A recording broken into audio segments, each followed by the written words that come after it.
Hungarian student there is hurried, has something to do, and then we can mix an American, Portuguese. I don't know if there's anyone from Hanover. That is actually some sort of surprise. My students wanted to surprise me. I don't have a 100% answer to that for tonight. Okay, don't. Doesn't matter. But If I'm they here, Herr Parashu. Yes, Miss Alves. So you're gonna present. No. Oh.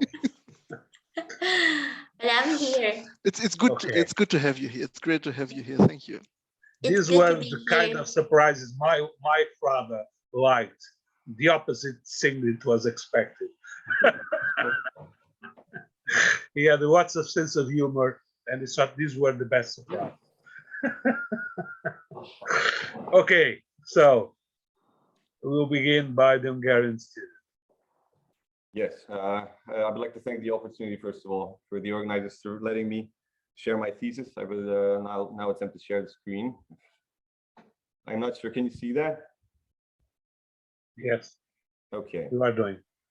I would like to now begin by, but before I begin, I would like to express my gratitude towards the organizers of the conference for allowing me the opportunity to present my thesis in brief terms. And since we're short on time, without further ado, I will now begin. So first of all, what is nullification?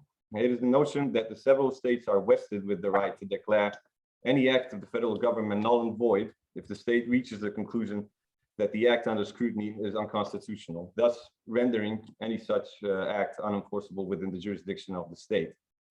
This is a far-reaching conclusion of the compact theory reading of the Constitution, which in its essence holds that states entered into the compact known as the Constitution of the United States, which establishes the federal level of government intended to act within the scope of enumerated powers in order to manage and conduct the issues affecting all of the states. Primarily, of course, these are commercial and trade-related issues, at least in this view. This, of course, creates a conflict between the federal level and state level governments.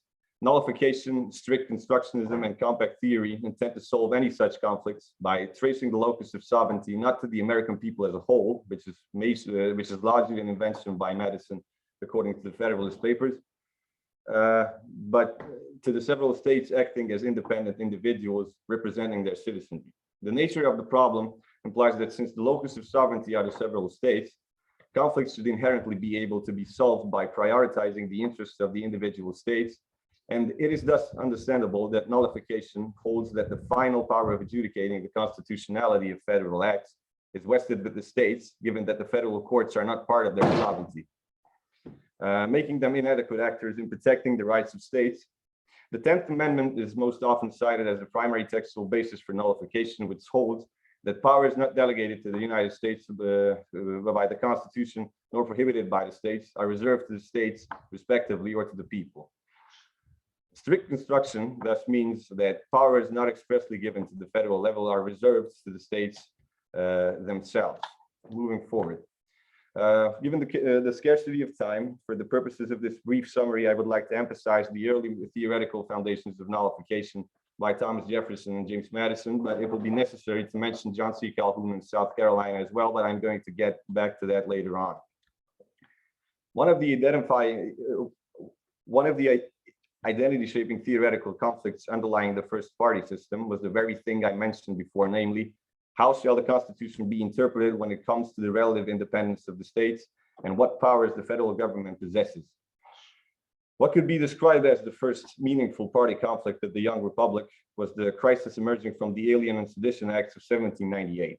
In short, the laws central to the conflict gave the federal administration the power to censor press and individuals if they expressed unfavorable opinions about the representatives of the national government, but was clearly favoring the Federalists since the then vice president, who was Thomas Jefferson, was not protected by the potential defamatory remarks criminally punishable by the new law.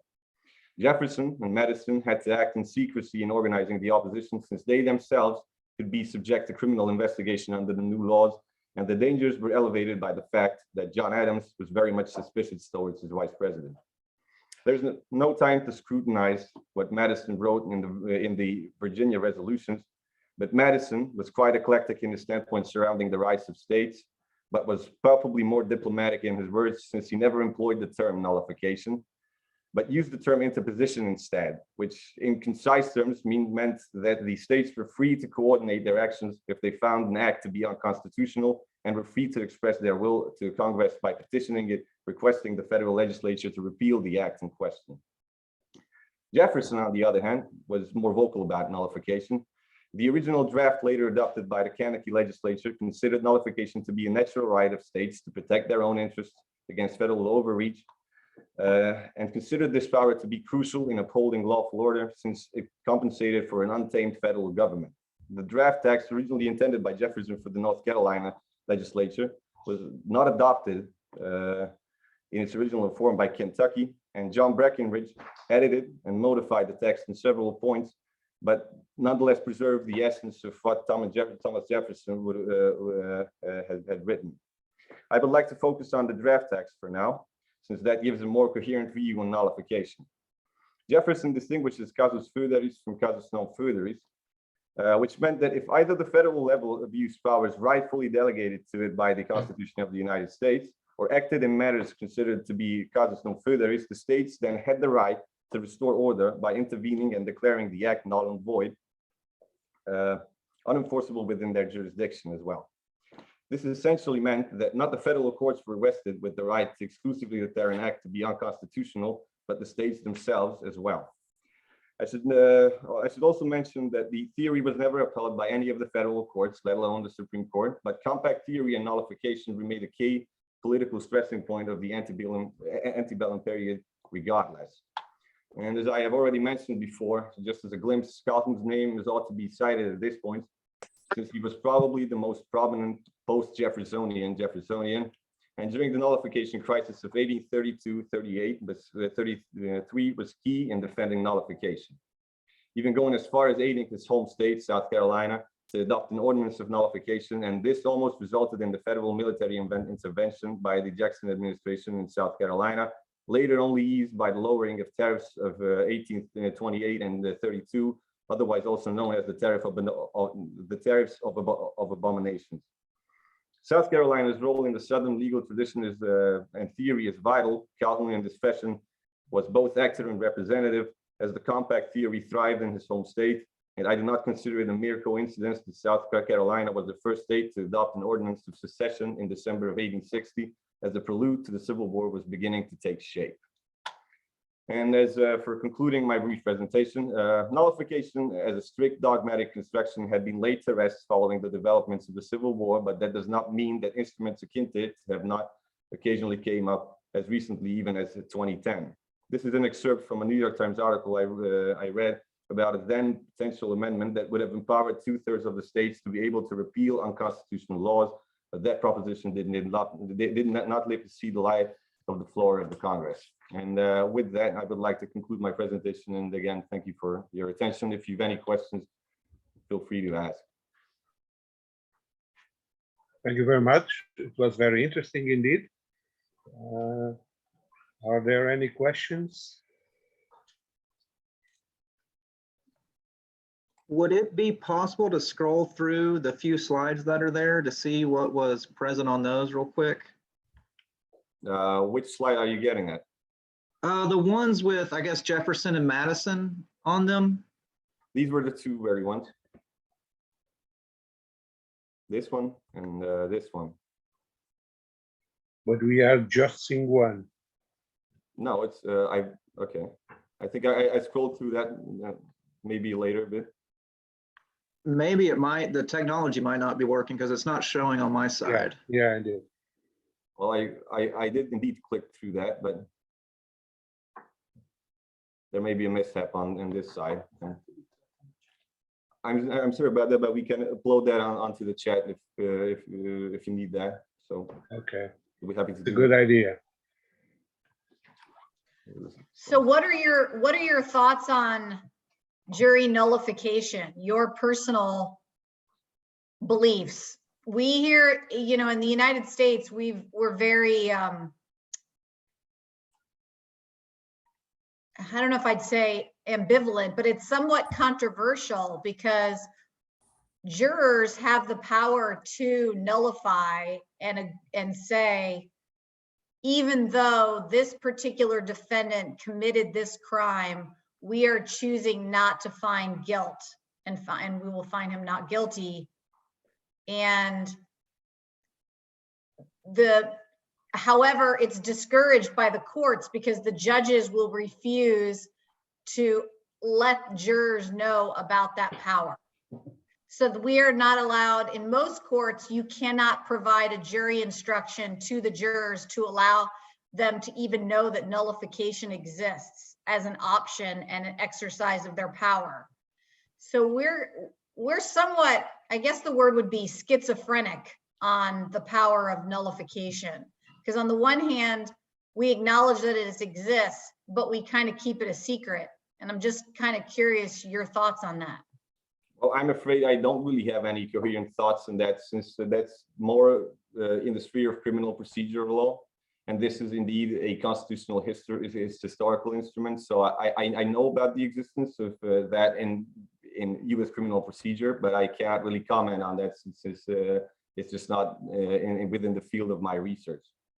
Yeah, I mean, I know it's more of a, it's more of a side, and obviously I'm focused on crim, so I know that. I just thought if you had any personal thoughts on nullification and you think it's a something that citizens should know about. Well, I think that indeed it's something that the citizens ought to know about. It's a different question how the practice handles certain instruments, of course.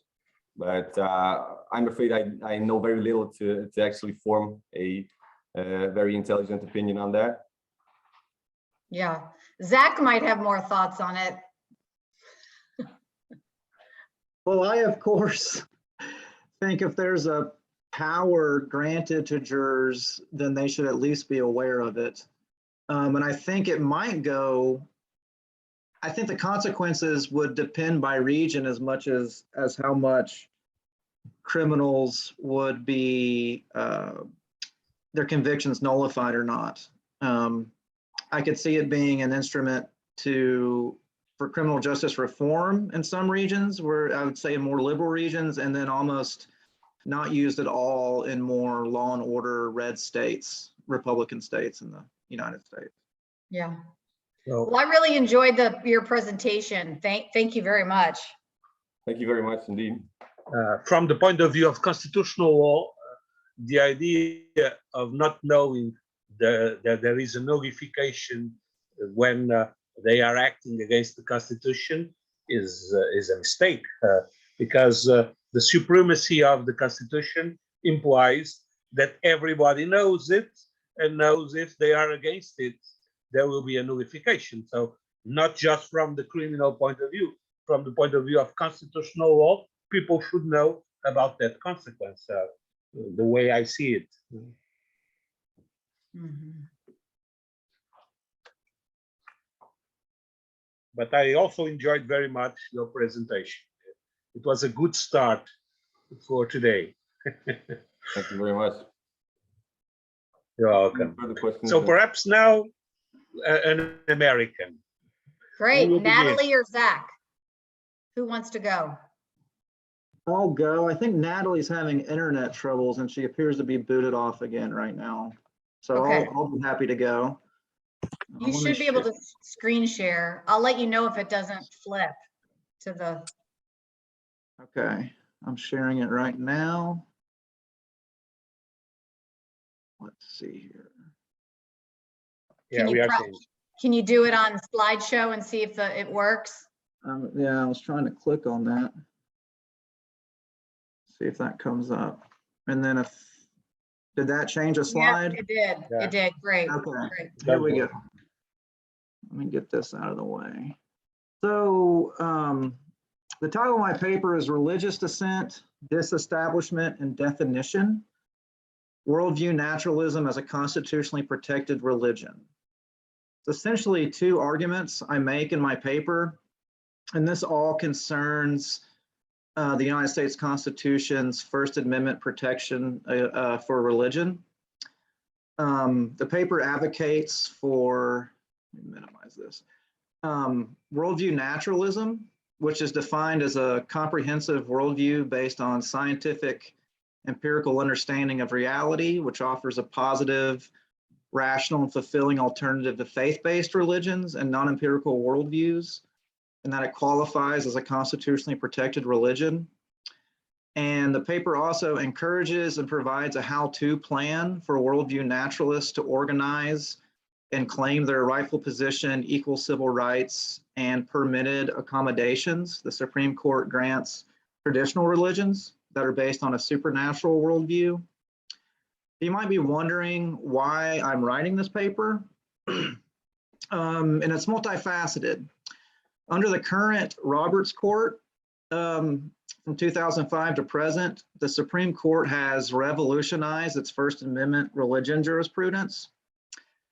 And depending on your, the state, the First Amendment prohibits Congress, and it has been incorporated against the states to the 14th Amendment, from making any law respecting an establishment of religion or prohibiting the free exercise thereof. Depending on one's judicial philosophy, this revolution has either ushered in an unprecedented post-separationist era, or it has reinstated the originally intended pro-accommodationist era concerning free exercise and establishment. Likewise, over the same period, the religious makeup of the United States has fundamentally diversified, and it continues to grow more heterogeneous and less religiously affiliated with each passing year. All of the Roberts Court's religious decisions have concerned mainstream traditional religions, and it's unclear whether non-traditional and minority religions, of which I'm a part, it should surprise no one that I identify as a worldview naturalist. It's unclear whether minority religions will be afforded the same protections.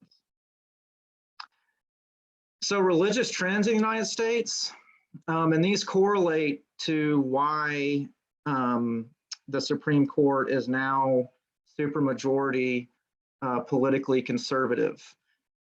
Pew Research has shown that just between 2007 and 2014, every strain of Christianity declined. Americans identifying as evangelical, Catholic, or mainline Protestant declined, while at the same time, non-Christian faiths grew. And most shockingly, Americans identifying as unaffiliated rose by 6.7 percentage points. It was the sharpest rise, and these trends have only continued. Now, unaffiliated doesn't mean non-religious beliefs per se. It just means that Americans are not identifying with organized religion as much. One fifth of, 13 million did self-describe as atheist or agnostic, which is about 6% of the US population. And 33 million people said they had no particular religious affiliation, which is about 14%. These are often described as the spiritual but not religious cohort. Now, at the same time, to help explain why the religious right in America, which is a very powerful lobbying group, I would say, has been so successful in having conservative judges appointed to the Supreme Court, is because they view traditional religious values as being under attack. From these graphs, you can see that when Americans are asked how important they would say religion is in their own lives, the graph on the left has sharply declined, beginning really in the early 2000s, but definitely since the 1950s. And then the chart to the right asks if Americans believe religion as a whole is increasing its influence on American life or decreasing its influence. And as you can see, those believing that religion is increasing its influence has sharply declined since around 2000. And those believing that it's losing its influence has sharply risen since the year 2000. But you'll notice since about 2017, there was a sharp change in those attitudes, and that corresponds to the nominations and confirmations of 3 Supreme Court justices under the Trump administration. So here's a statistical analysis of the court's religious jurisprudence. You'll see that the Roberts Court is a statistical outlier concerning pro-religion outcomes. They've ruled in favor of religion 83% of the religion cases that have come to the court.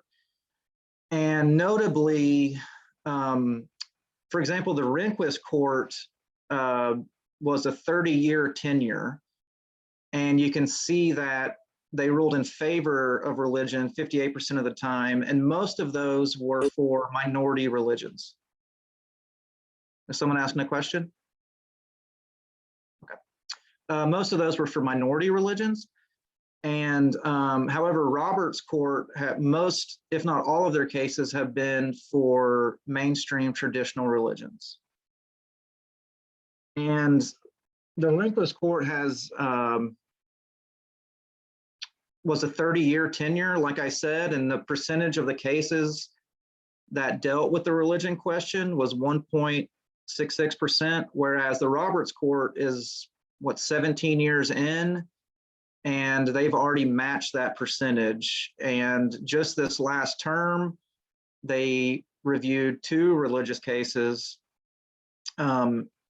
and radically transformed the religious jurisprudence. And so that's just evidence that this trend is going to continue. So in the last 2 cases, these just came down last month. In Kennedy versus Remington School District, a assistant football coach was fired for kneeling and praying on the 50-yard line after a football game, where he had done so with his students and with teammates from the opposing team. Depending on the majority's opinion and of course the dissent's opinion, they present a wholly different case of the facts. But the holdings that came from it, these 2 cases were quite astonishing. The Carson case concerned public funding for religious schools. And what was notable there is that the court has long held that if public funds are given to individuals, private citizens, to choose what school they go to, it can't discriminate on the status of the school, whether it's religious or secular. Now, they can, used to discriminate between whether the religious school taught specifically religious teachings. Some schools could be religious by title, but have a secular education. And in the Carson case, the school was explicitly religious. It infused every subject they taught. And in particular, the dissent pointed out that the religious teachings were highly antagonistic to LGBTQ community. So the 2 holdings, though, abolished their long-term understanding of the establishment and free exercise demands of the First Amendment, that there used to be tension between the 2, that one would have to give to the other at a certain point. The current court said there's never been such tension, and that the clauses are obviously complementary to each other. And the court abandoned completely the well-established Lemon test, which said that if a law were valid, if it had a secular purpose and its primary effect was neither advances nor inhibits religion, and that it doesn't produce excessive government entanglement with religion. And they replaced it with an analysis focused on original meaning and history that faithfully reflects the understanding of the founding fathers. They did not elaborate at all what this test would mean in practice, and there's not much precedent as to what it would mean because it has never been applied, it has never been a rule of court. So a section of my paper deals with trying to extrapolate what the court would mean with this new test, and I use religious scholars that share the same ideology as the supermajority of the justices, because ideology is the strongest predictor of judicial decisions when it comes to religious jurisprudence. And what's clear is that religious dissent and disestablishment in the colonial and early republic era make clear that the court will continue to affirmatively value religious participation in the public sphere, certainly from majority religions and most likely from minority religions as well. The idea that the protections they're offering the majority will provide an umbrella that protects the minority, and that religion, and that they're likely going to share a very narrow understanding of establishment that deals with direct government control of religion and not religious control of government. So the court did cite one law review article in one of their recent decisions. And the thesis of this article was that in the absence of more serious historical consideration of establishment and disestablishment at the time of the founding, the Supreme Court has based its interpretation of the First Amendment on abstractions such as evidence of religion, advancement of religion, entanglement, coercion, endorsement, neutrality, and above all, the separation of church and state. And essentially what a historical analysis looks at negates all of these past rules of the Supreme Court. There was essentially 6 elements of establishment at the founding, what the founding fathers would have had in mind of establishment. And that was government control of the doctrine, structures, and personnel of the state church, mandatory attendance at religious worship services in the state church, financial support, public support through religious taxes and land grants, prohibition of religious worship and other denominations, use of state church for civil functions such as social welfare, education, marriages, public records, and even prosecuting moral offenses, and limiting political participation of members of the state church. Religious taxes didn't end until 1833, 50 years after the First Amendment was enacted. And the First Amendment, or the religious and free exercise clause of the state constitutions, played no role in the disestablishment of the church. It was essentially achieved through this change in political will of the people. And it had much to do with the once majority religions becoming the minority religions during that time. So I go through and frame the 2 points of view, contrasting John Locke and Thomas Jefferson's view of the church-state relationship against Madison's view. And essentially Jefferson and Locke said, there's 2 different domains, and where there's a conflict, the state interest should always supersede the religious, that the proper relationship was one of toleration.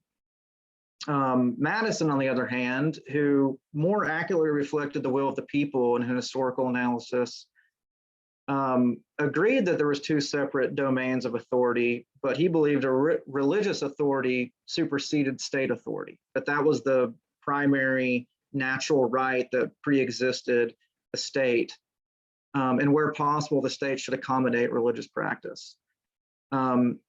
And from my reading, it's pretty evident that Madison's view squares with the historical development of the First Amendment. It was essentially a theological movement more than a political movement. And then I go through and do an evaluation of how the Supreme Court and lower courts have, and regulations have defined religion. And the takeaway here is there is no clear bright line rule defining religion. It's been viewed at the individual level as transcendental emotional experiences using William James, the psychologist definition.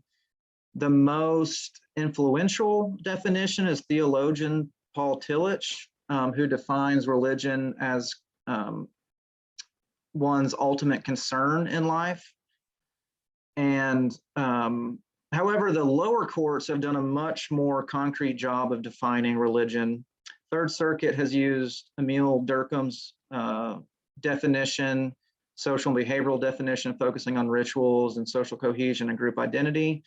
And the 10th Circuit used an analogical definition, which was a factor test to evaluate the ultimate nature of the ideas presented, which was the most significant. whether the subject belief system is broad and comprehensive, and whether there are formal, external, and surface signs which may be analogous to accepted religions like services, ceremonial functions, clergy, ecclesiastical structure, propagation of beliefs. And likewise, where you find a definition of religion is in IRS regulation. And here there's a 14-factor test defining a church. And a church is a subunit of religion, but nonetheless provides a pretty clear understanding of what the IRS means when it's defining a church for tax purposes. So given that the Supreme Court now embraces an accommodationist view and has essentially dismantled the separation of church and state as Jefferson understood it, non-traditional religions, I argue, should claim their equal rights under the slogan, if any, many. And a lot of minority religions are doing this. Pagans have done this in installing monuments in the public square, and asking for pagan symbols to be included on gravestone in the Arlington Military Graveyard Cemetery. And Muslims have received public funding for their own schools. So the idea is that if this is the new context, then we need to enhance religious pluralism and take advantage of these new accommodations. And the definitions that are surveyed aren't meant to be an obstacle, but more so the key to being recognized. And so the rest of my paper kind of details already well-established literature that defines naturalism as a religious alternative, an equal footing to religion, essentially naming nature as the metaphysically ultimate, and that human beings are wholly and completely natural beings, fully connected to the world in which we live, and so therefore kind of re-enchanting our presence within this world, and our moral and religious obligations. And then my paper concludes with what I call a belt and suspenders approach in creating a how-to plan for naturalists to implement and become a recognized religion. So ironically, the takeaway from my research is that the new approach actually frees up minority religions to gain more protections under Supreme Court rulings. And that's it.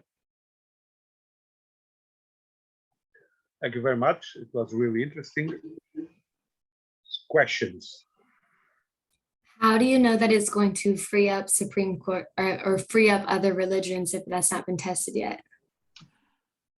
The idea is because historical analysis shows that the religion clauses were meant to protect minority religions from the beginning. And so dissent, the religious history of the United States essentially was that,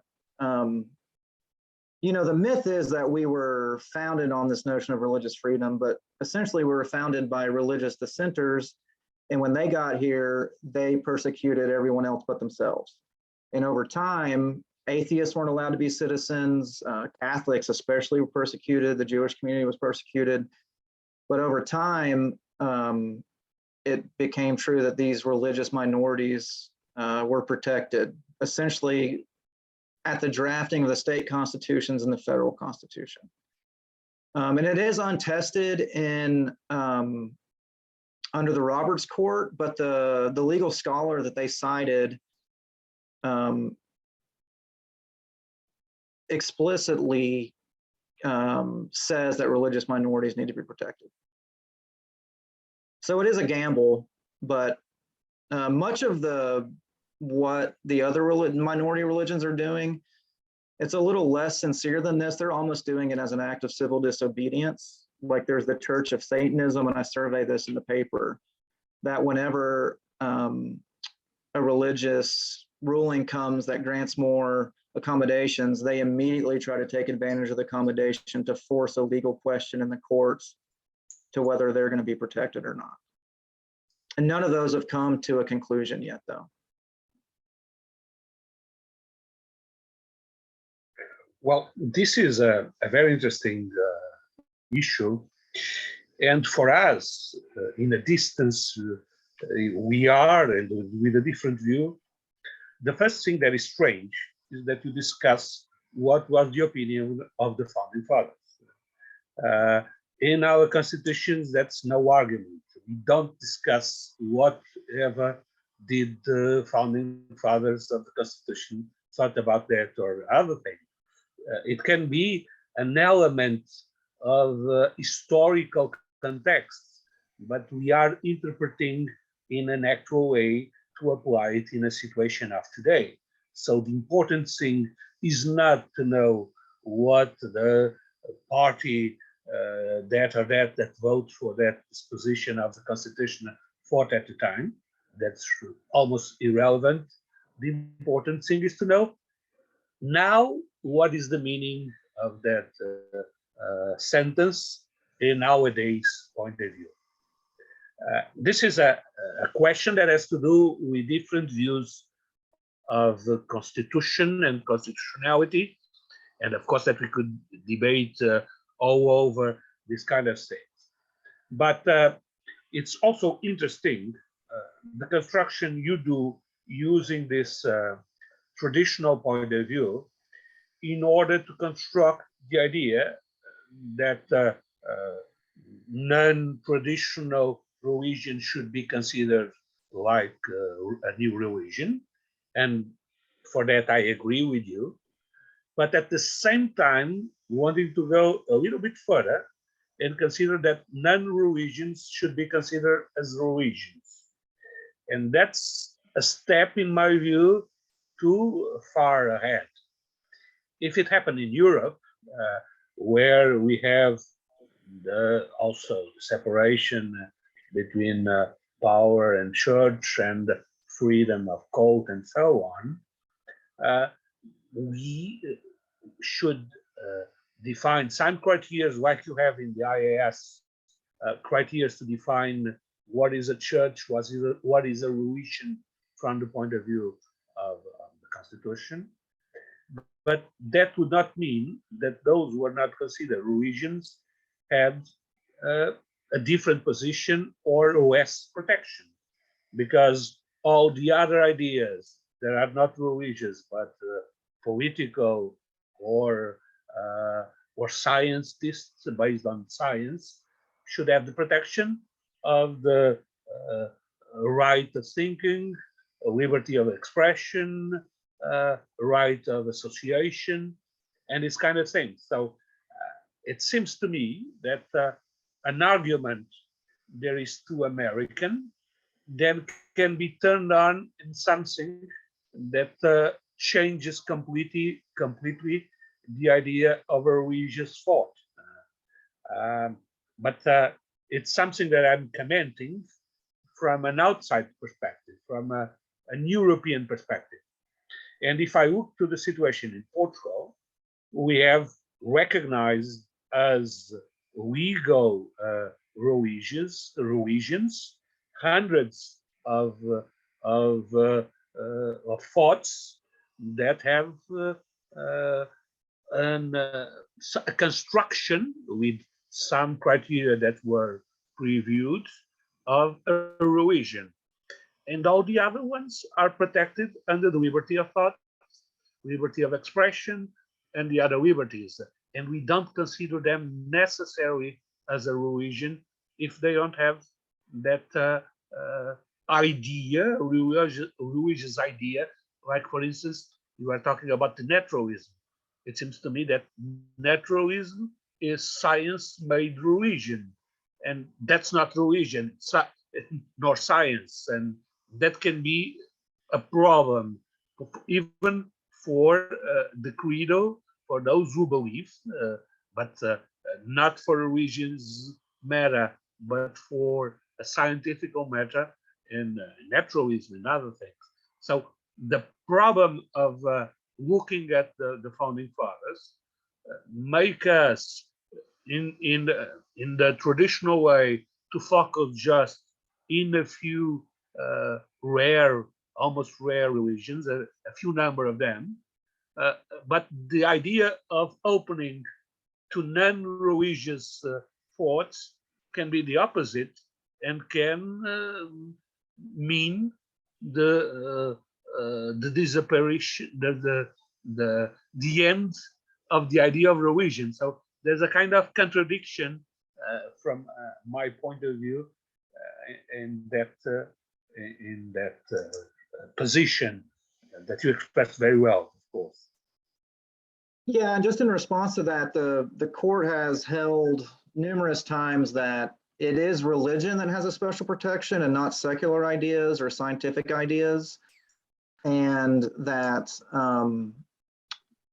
when they have constructed the definition based on federal statute, like conscientious objector statutes, they use the term religion to include secular humanism and non-theistic points of view. And one thing I didn't cover in this presentation, but which I do in the paper, is non-theistic natural law religions such as Buddhism or Taoism, which religious natural is much more analogous to. But again, it rests on the idea that the naturalists would have to organize in a analogously religious way, hold services, use nature as an object for religious observance. So it is true that you have to make an argument that this is not simply a secular worldview or a political ideology or anything of the sort. Mm-hmm. Okay, and how do you classify that religion, as they call them, of the Satan's defendants that appear in the assault to the Congress some times ago? There is a guy with dressing like a bull, and he talks about a religion that has the cult of Satan.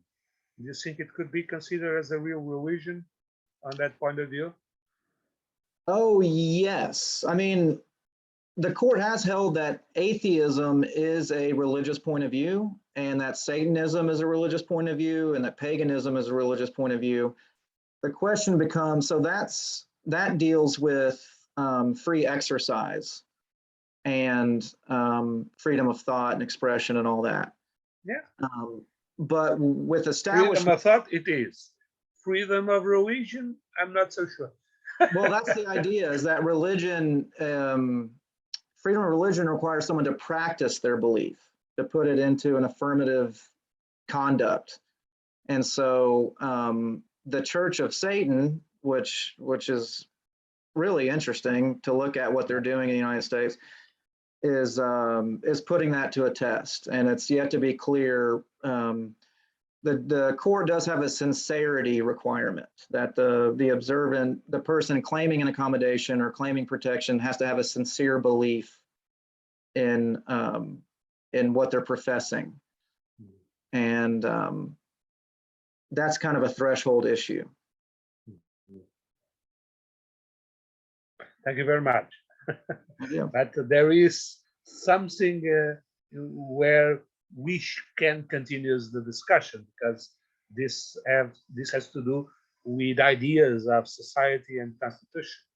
And in my view, we don't need to be a religion to be respected and to have the rights of expression, rights of singing, rights of publishing, all these other things. So I'm not sure that everything should be considered as a religion. Of course, you have a point, and you express it very well. So, congratulations.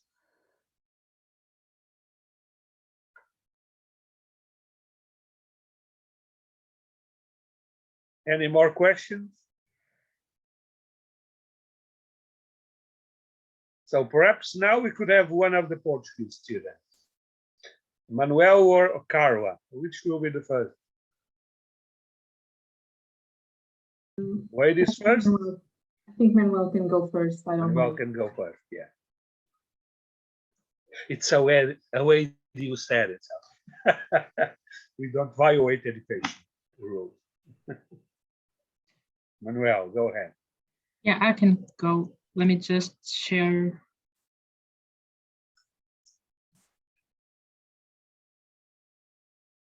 Can you all see the presentation? Yeah.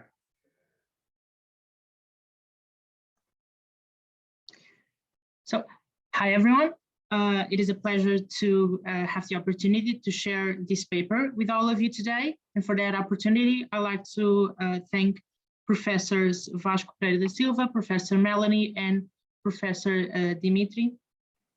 The paper I'm going to share with you, it's on the comparison of the Portugal electronic administration's rules and the United States of America model of electronic administration.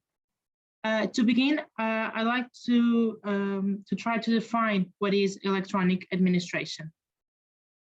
And here we have much disagreement already. On the one hand, some might find it to be the procedural steps during which the body carrying out the administrative action makes an electronic statement, while other people might find it to be the form of public administration that uses information and communication technologies to carry out its activities.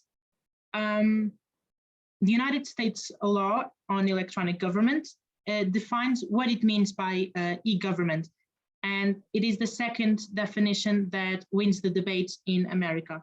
On the Portuguese system, however, this conclusion is much more debatable because we don't define it exactly. The rule on e-administration only states that public administration bodies and services shall use electronic means in the course of its activity to promote administrative efficiency and transparency and proximity with interest parties. Some Portuguese doctrine reads this article as a limitation of e-government as a means of communication. Well, this paper does not follow that view. A more literal interpretation would find that this article doesn't limit e-government in any way. And if you look at number 3 of Article 14, it states that the use of electronic means are obliged by the general principles of administrative activity, which leads us to interpret the use of electronic means as valid for any administrative action, including communication, of course, but not limited by it. This creates a problem as any administrative act must come from a public administration's body's will. As we all know, machinery does not have volition. And what the Portuguese doctrine at least states is that the mere substitution of people with technology could mean perverting the grounds of administrative actions. However, we do not have to think of technology as a substitute of a person's will. Public administration can lend its will through a process of anticipation of volition by foreseeing some determined conditions and then foreshadowing its decisions under those conditions. It has not come without its limitations, of course. Not examining the specific circumstances of a specific case can lead an action to violate the impartiality principle. So we're left with what Professor Badura calls the nuclear question, and that is to know which administrative actions can be automable and as the simplification or the standardization of administrative acts can result in a deficit of legality. So if this is such a problem, why do the states feel the necessity of tech use in public administrations? As Professor Pereira da Silva states in his book, we are currently in a post-welfare state, and that leads us to a multiplication of administrative decisions that result of machinery use. But why do we need them? Firstly, technology has fundamentally changed the way people connect, make friends, learn, spend their times, and even how they see themselves. The administrations and all of states institutions really have the goal of satisfying the public interest. And one of the public interests nowadays is to be immediate. We all know that one of the attributes of the internet is its quickness. Someone wants to know how to cook or bake something. In a few clicks, they know how. Someone wants to know when the French Revolution started, they can just Google it. And this is fantastic. The amount of information we have, it's incredible and very helpful. However, it has brought a necessity of speed and immediatism. And public administration has to take this new necessity and this new constant in people's lives into its policies. Not only that, but also the exponential growth of populations, like the US's population, who has nearly or even doubled since the 1960s, creates a massive income of cases for the administration. And the use of technology becomes essential to achieve quick and efficient responses to these demands, to these big data cases. Now, the United States model is very interesting. While the discussions on the topic of e-government started in 1970s, the first regulations only appeared in the Clinton's administration in 1993. Nowadays, the law in force is the E-Government Act of 2002, and this law brings much innovation for electronic administration, including establishing the Office of Electronic Government, which develops and provides direction in the use of internet-based technologies to make it easier for citizens and businesses to interact with the federal government, save taxpayer dollar, and streamline citizen participation. This act also establishes a fund for e-government, authorizes the federal information security management, and therefore strengthens information security. But lastly, it formalizes the Federal Chief Information Officers Council. The amount of information that is being processed and stored with e-government was expected, and as such, the E-Government Act provides for privacy impact assessments in order to ensure sufficient protections for the privacy of personal information, as agencies implement citizen-centered electronic government. These assessments are impositions to all agencies that, and let me quote from the E-Government Act, all agencies that develop or procure information technology that collects, maintains, or disseminates information that is in identifiable form. These assessments also have to be publicly available when practical.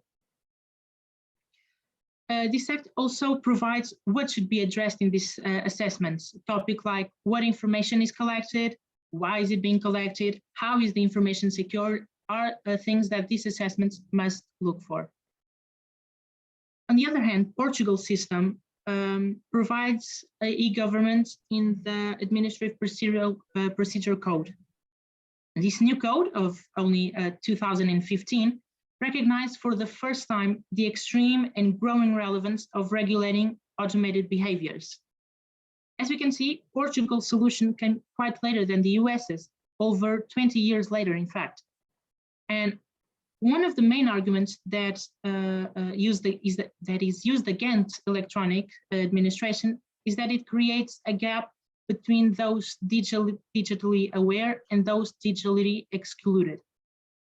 It creates at least a dual regime, one for those who can access the digital world and one for those who can't. For instance, e-government is available 24/7.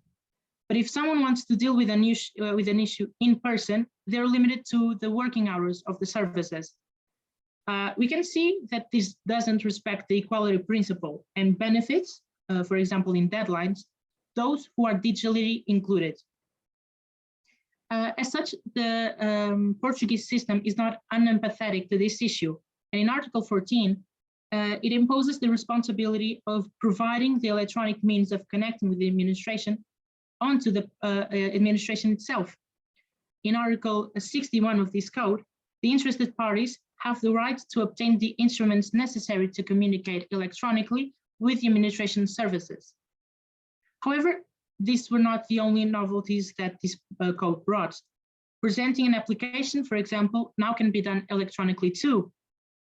The benefit we were discussing just now, access to the administration any day, no matter opening and closing hours of the services, is provided for in Article 61 too. Now, when we are discussing any topic, but especially technology, the future must be addressed. What is the future of e-governments? Let's see the evolution of technology. If 20 years ago, touch phones were non-existent, much less common, it makes one think, what is going to be normal in 20 years that we don't even dream of?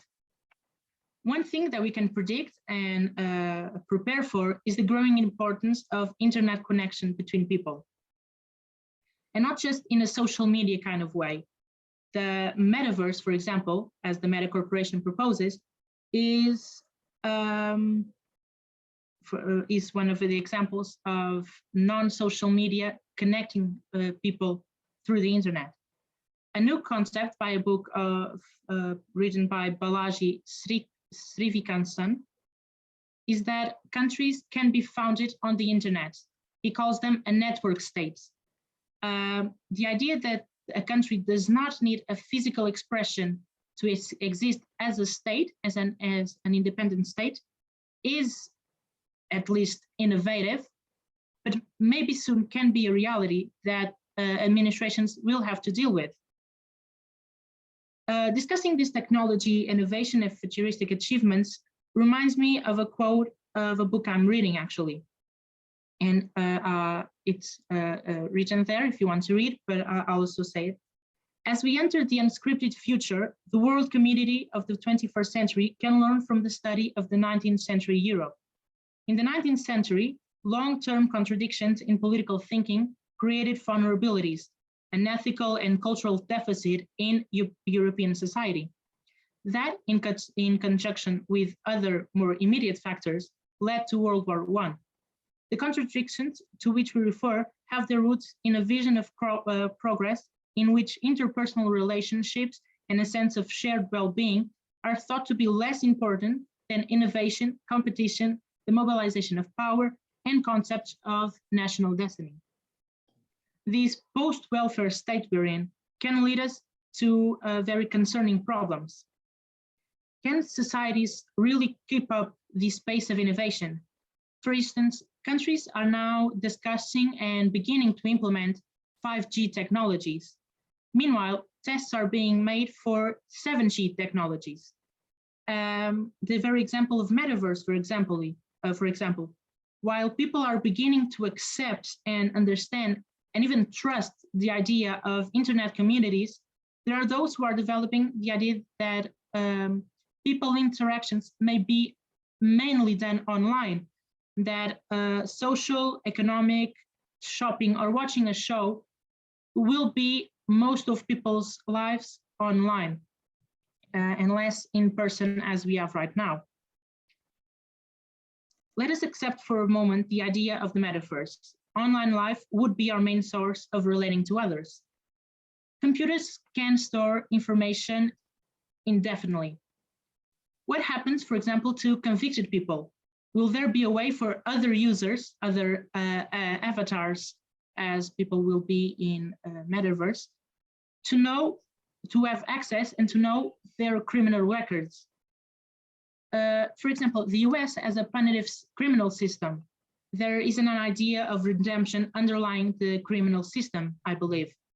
While Portugal does have a redemption system. Our criminal system is based on the idea that jail time is used to reintegrate convicts into society. The metaverse is an online system. And if a convict is not supposed to be redeemed by their punishment, why would another people be able to see who they are talking to if that person was convicted of a crime, for example? But if they are supposed to be redeemed, Is it really anybody's business to know that?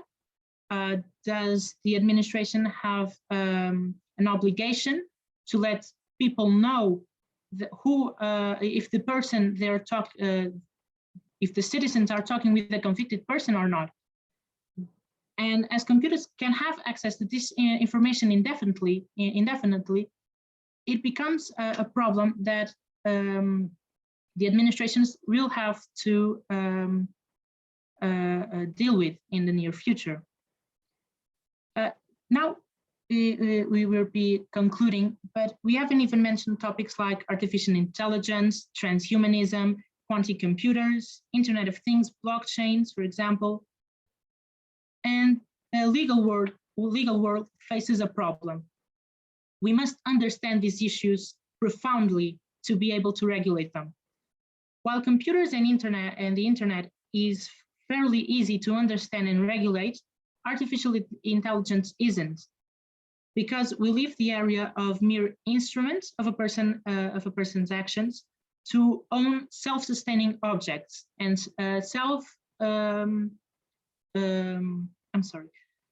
and objects who can make decisions of their own and can act on their own. While a computer only works as long as someone operates it, a robot doesn't. And to regulate these issues, we must understand them profoundly.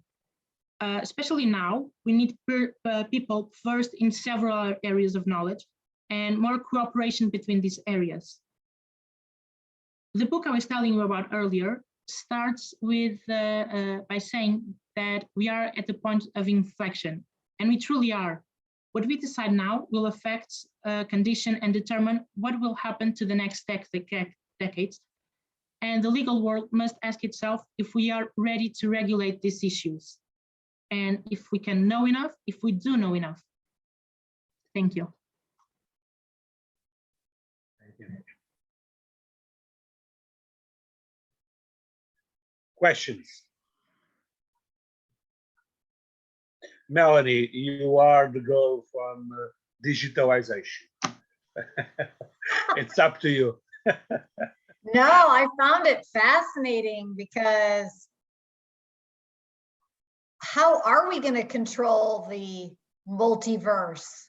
I mean, you know, life is changing so much that for example, my son won't probably be going out on a Friday night. He'll probably say, see you later, go into his room, put on his, you know, whatever you call it, digital goggles, and go into some multiverse with his friends and go to some club, you know, some party where they're all you know, acting, you know, and being together, but in these different dimensions. And, you know, you brought up some really interesting things. I mean, how do we regulate that? How do we control, you know, somebody commits a crime in the multiverse as they're going out into one of these virtual clubs? I mean, how does that all play out? It really got me thinking during the presentation, because we really haven't thought through the ramifications, particularly, you know, in this new digital world of, you know, it's the same from what I understand from people that have actually been in these multiverses where you go into these different places with other people, you really do feel like you're there. So yeah. If something happens, you know, whether it's a private lawsuit or, you know, a criminal action, it's going to be really interesting to see how that plays out. And I don't think we've thought enough about the ramifications of that. Yeah, and unfortunately, it already happened. A few months ago, I believe, a woman was in the metaverse and was, I don't know if I can use this word, but I'll use this word because it was what she used. She was raped in the metaverse. And there was no physical consequence, of course, because they were avatars in an online world. But as people felt they were there, she felt raped and she felt violated. How do we criminalize this? How can she sue the rapists? Do we have any consequences? Will we start regulating actions instead of results? And which law applies? Because the online world isn't in a territory. Will it be the United States law? Will it be Portuguese law, Germany's? Will it be based on which people are in the metaverse? If a Portuguese people is on the metaverse, it will apply Portuguese law. And these questions, I find them really fascinating. Yeah, because we may have to do, you know, kind of like we've done with international human rights, and we all can agree that, you know, genocide is a crime. Or should we all get together to decide, you know, pull from our different codes to determine what is acceptable in the metaverse and what the implications are? Because you're right, it's a universal problem. Yeah, and I mean, genocide, it's an easier question because everyone can agree that genocide is wrong. But for example, bigamy. I don't believe the United States accepts bigamy. Portugal doesn't accept bigamy. But for example, Islamic legal orders do accept bigamy and do accept that a man marries several women.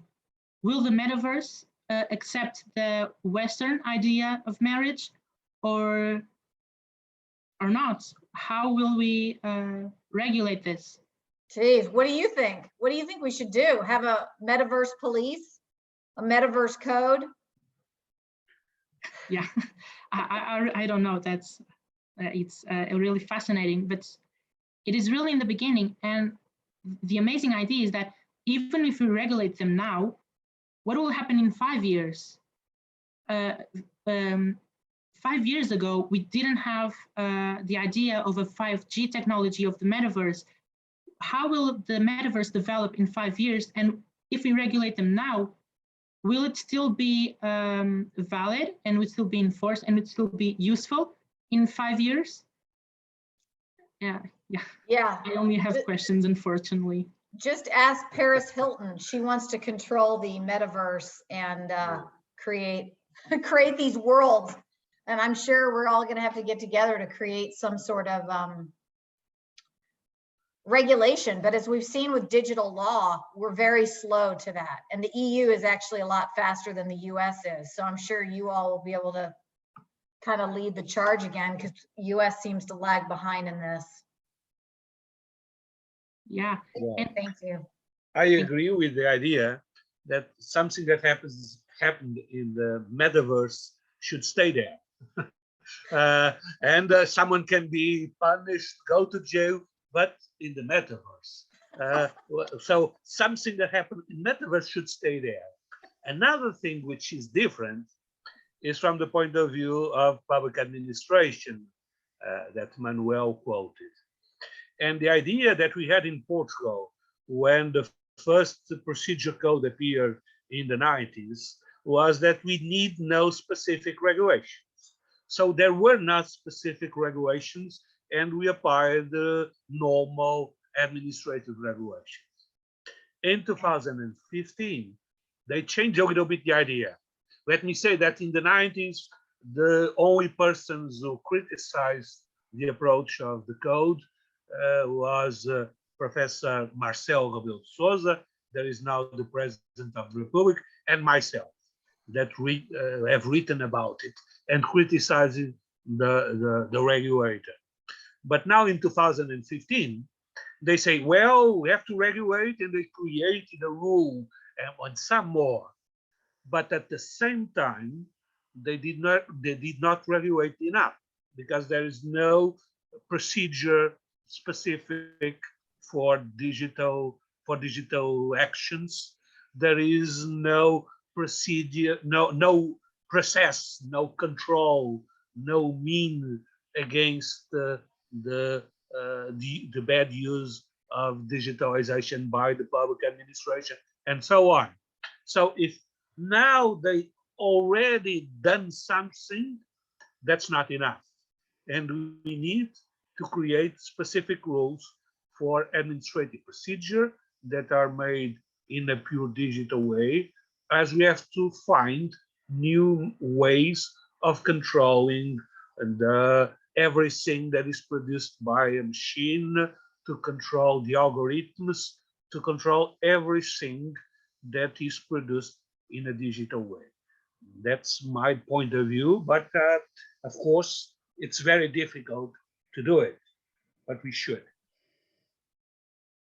Yeah, exactly. And on the study I was developing, the main problem I don't believe is regulating the algorithms itself, because a computer has to follow, for example, the Turing rule. A certain input develops a certain output. It becomes much more complex with artificial intelligence, for example, where we do not control the algorithm and we do not control the process in which the input becomes an output. We only give them information and they develop them themselves.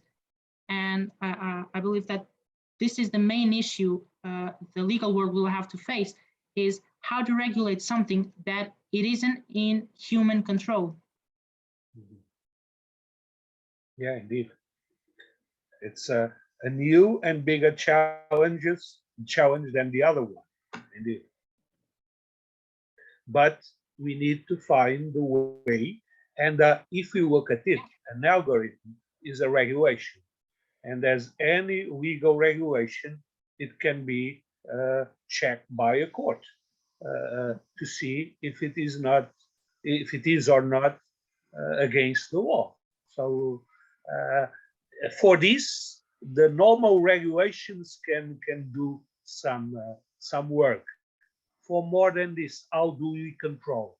That can be more problematic.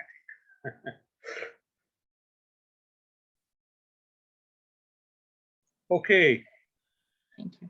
So perhaps now we should hear another Hungarian student. Okay, thank you.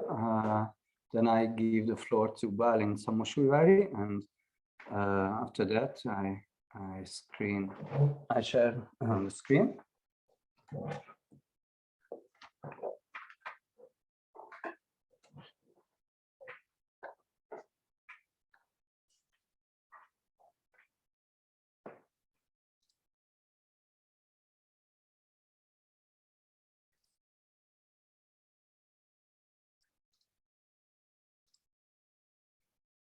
Can you now see the slide of the PPT or the full? Yes.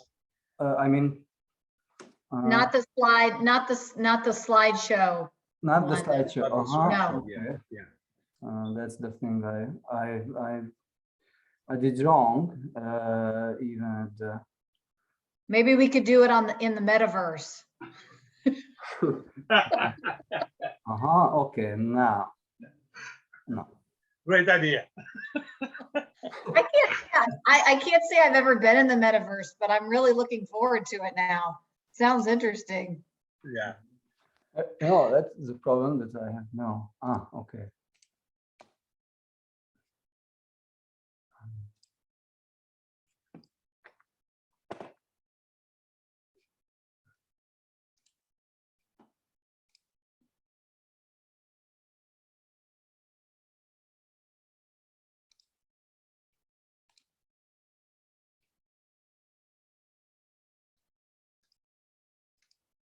Now? Can you put in the second slide, please, to see if we can see it? It's the English common law antecedents. Okay. Is it working? No, it's usually in slideshow mode. You just see the one big slide instead of the whole. Well, But this now is the second. Yeah. So maybe it is working now. okay. Now the title, the right to the people to keep and bear arms. I am on that slide. No, we are seeing the second. Oh, it's more than a minute delay as far as I.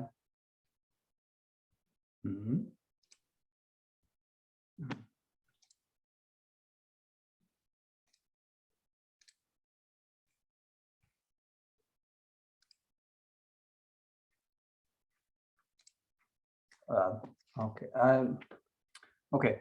Anyway, I put it on the chat as well. Yeah. Here it says that we had the first slide with the slideshow. So and I changed the.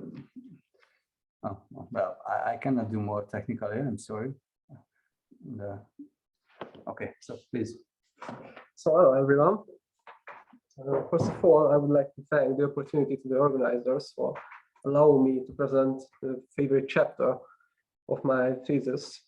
And I will be presenting about the right of the people to keep and bear arms, but I would like to focus on how it existed before the Second Amendment was ratified, and even before the birth of the United States of America. So first of all, since it's medieval English common law legacy, I would like to introduce you to the roots of the right to bear arms that can be found in medieval English law. So in the Anglo-Saxon law, before the millennium, every man capable of bearing arms had a duty to keep arms at his home in order to be able to join the militia, which was called the Third, and Vikings or other folks attacked their country.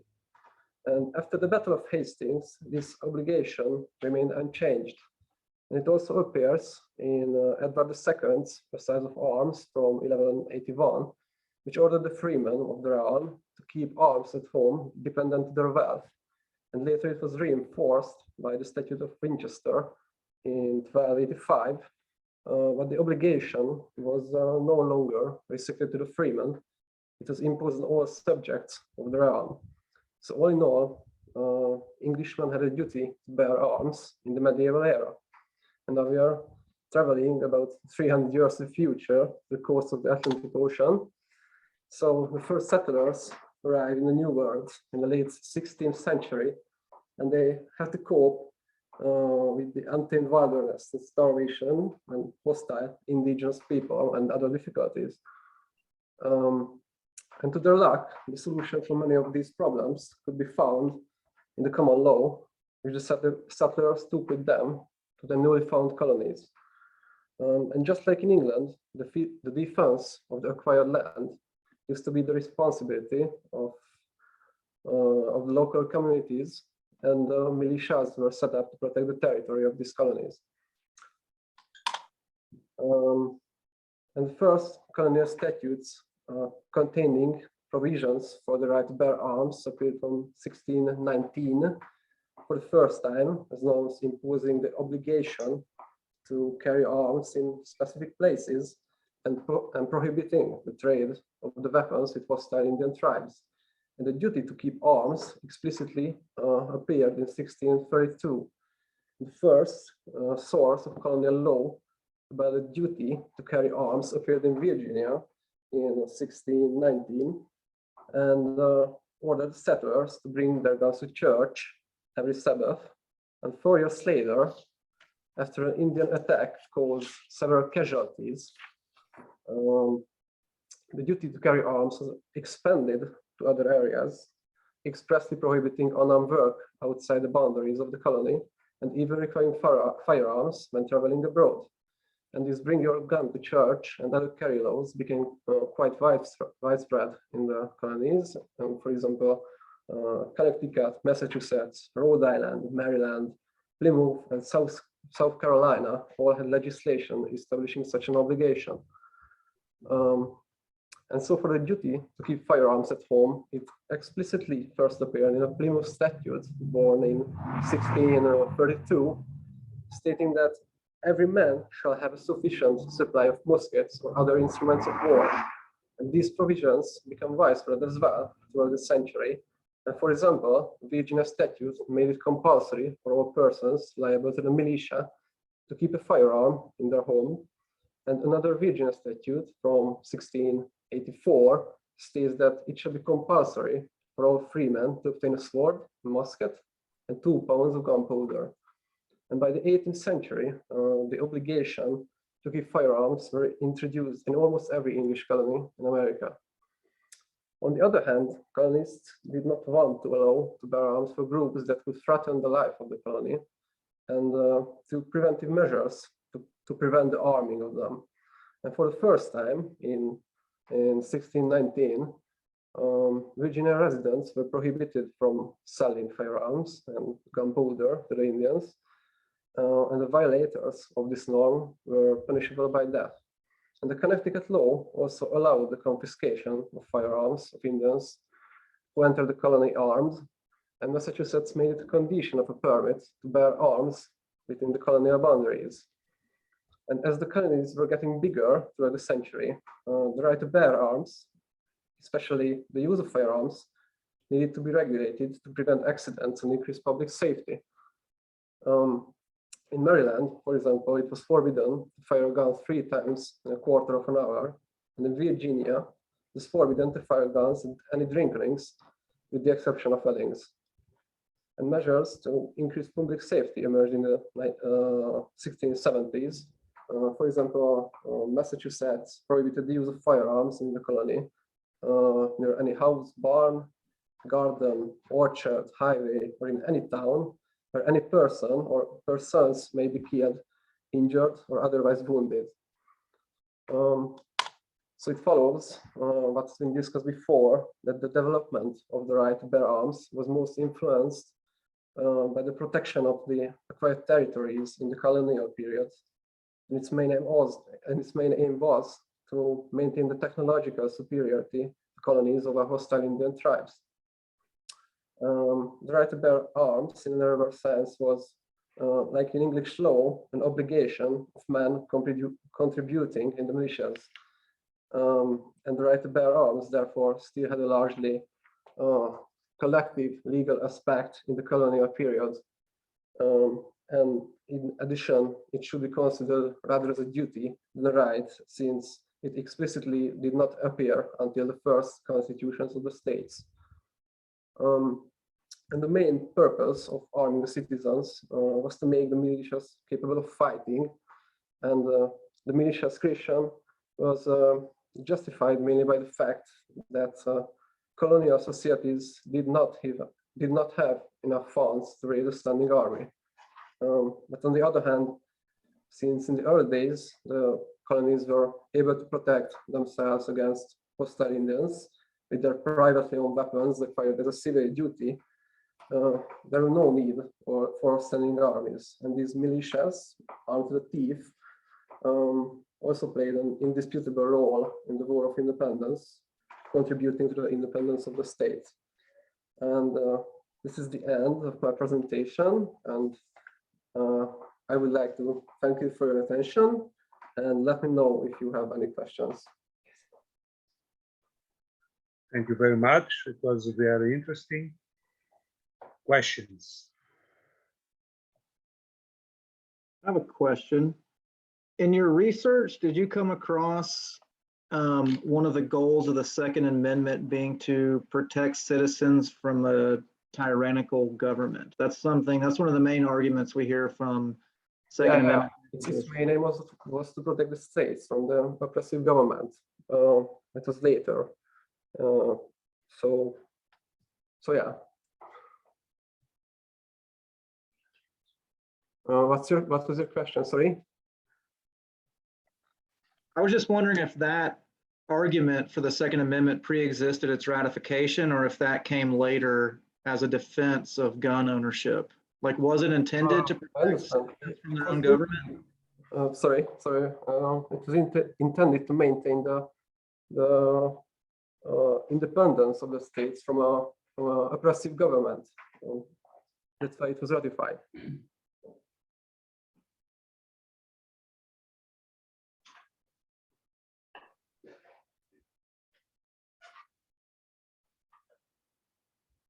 Coming to the actual days, to nowadays, how do you see the present discussion about the use of weapons in the United States and the attempts of changing the law?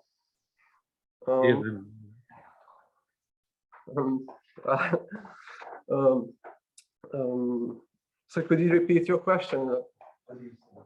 Well, the idea, or my question was that you place today and ask you about the political intentions of changing the law of use of arms, maintaining or, well, changing perhaps a little bit the Constitution, a kind of revision of the Constitution, or a breakout of the Constitution, or keeping in the constitutional order. So the three possibilities would be available, would be possible. Well, in my opinion, the solvent of these problems would be to rule out the Second Amendment, but it's quite difficult because over the centuries, the society developed, the American society developed a phenomenon called gun culture, and this gun culture is the most influential lobby group for the National Firearms Association, which has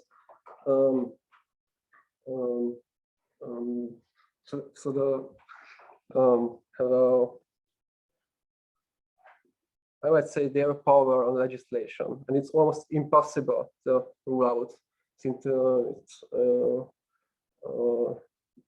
rule out the Second Amendment higher qualified majority is needed. Okay, thank you. Any more questions?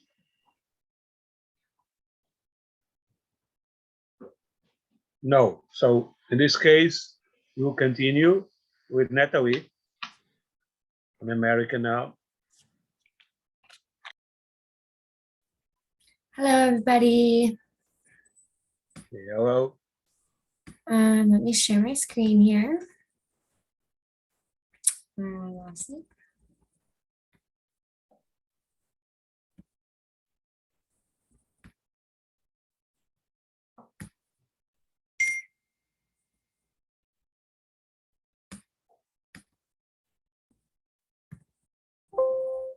Oh, and I should tell you that I'm not presenting it on the topic that I had originally submitted. Dean Reed. I didn't realize that that was in the email, and me and Steve talked about it, and we were like, that's not going to be feasible, so I changed it. So I don't want you to be shocked by this. I'm gonna try my best because it's a great topic. Good topic. It's a great topic. Holding the climate crisis hostage, and I'm taking a look at the United States Supreme Court's decision in West Virginia versus the EPA that just was passed down, I think, on June 2nd of this past month, and the fate of the Securities and Exchange Commission's proposed climate disclosure rule in the broader context of climate change. So with global climate change, we see where I got most of my information from, if you guys are familiar with it, is the IPCC, which is the International Panel on Climate Change, which is a European assembly of scientists from like 195 different countries. They get together and they empirically review all these different studies, and it is considered to be like the primary evidence of climate change existence even. It's a very thorough review in a report, but right now it's so climate change is obviously a defining issue of our time, and the IPCC, the International Panel on Climate Change, just released their 6th assessment report earlier this year, and they do like reports I think every 6 to 8 years, and it was like an alarming report that they found that greenhouse gas emissions had been predicted to be much lower than they showed to be, and they were doing it at a much faster rate. So it kind of sounded the alarm bells for the climate crisis, which I think impacted the executive branch over here with the Biden administration, who came in with a pretty robust environmental policy, I would say. Has he been able to get any of that done? I will get into that. But then the annual greenhouse emissions, I'll just do some facts here, was the highest in all of human history, indicating that we need far more aggressive action to limit catastrophic climate change, and we are running out of time. And the report warns that the world is likely going to be on an unpreventable trajectory to reach 1.5 degrees Celsius before The year 2040, which is when the Paris Climate Agreement was the goalpost for the people in the Paris Climate Agreement. And even under scenarios where greenhouse gas emissions fall significantly, they still believe that it will surpass this and probably get to anywhere between 2 and 4.5, depending on the region. The world has already warmed 1.1 degrees Celsius since the pre-industrial revolution. A large portion of that is due to 23 developed countries versus 152, I think, underdeveloped countries. And America, obviously, or the United States, is responsible for 25% of all the historical carbon emissions, carbon emissions. And historically, it doesn't really make a difference because obviously they stick around for a very long time. And so the developing nations are kind of indirectly affected by the actual consequences of climate change. It tends to be more regions of undeveloped countries that are affected rather than the developed countries. So that brings in a whole like climate debt, which is a central issue right now, but we're not even there yet as a nation, I would say, and I'll get into that too. It's a stark warning for us to come up with more ambitious goals for fighting climate change. It was quoted by the president of the IPCC that this report tells us that recent changes in the climate are widespread, rapid, intensifying, and unprecedented in thousands of years. And the effects of climate change will continue to ripple across the planet and affect and cause extreme changes in temperatures, fires in California, floods in China and Europe, and just overall high temperatures for the different countries. So climate change is here, and unless drastic action is taken, it will only get worse. The response simply comes down to what humans will do and how the earth will react to our efforts.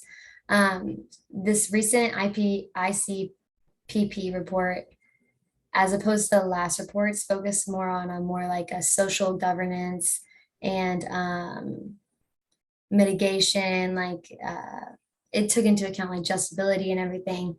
So based on the prior reports, which were just like factual in basis. So they did a lot of studies and they were able to, I guess, attach a lot more things than they initially thought to climate change, such as human health and everything like that, and human relations. But the scientific evidence is unequivocal from the study that climate change is a threat to human well-being and the health of our planet, and any further delay in cooperative global action will miss the brief, rapidly closing window to secure a livable future. And now we have, in November, we have a summit coming up where the nations will be meeting, and that's going to be pressing for them to try to implement these much more stringent and aggressive actions to take against the climate change. And this is where it gets interesting because, of course, we've been in and out of the Paris Agreement based on the administration changes. And while most developed countries are stepping up and recognizing the urgency of the climate crisis at hand and working towards climate change adaptation and mitigation efforts, America remains largely divided in their perspective and concerns about climate change, as it is one of the biggest partisan issues between political parties, along with like gun violence and racial inequality. I just have a couple of graphs here.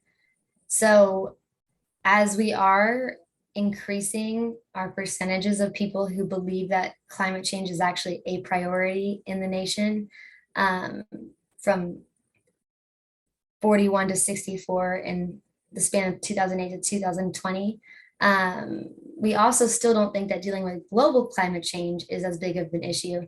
And the differences between partisan lines between Democrats and Republicans is stark. So 27% of Republicans, and I think 60, or is it 83? I'm not sure.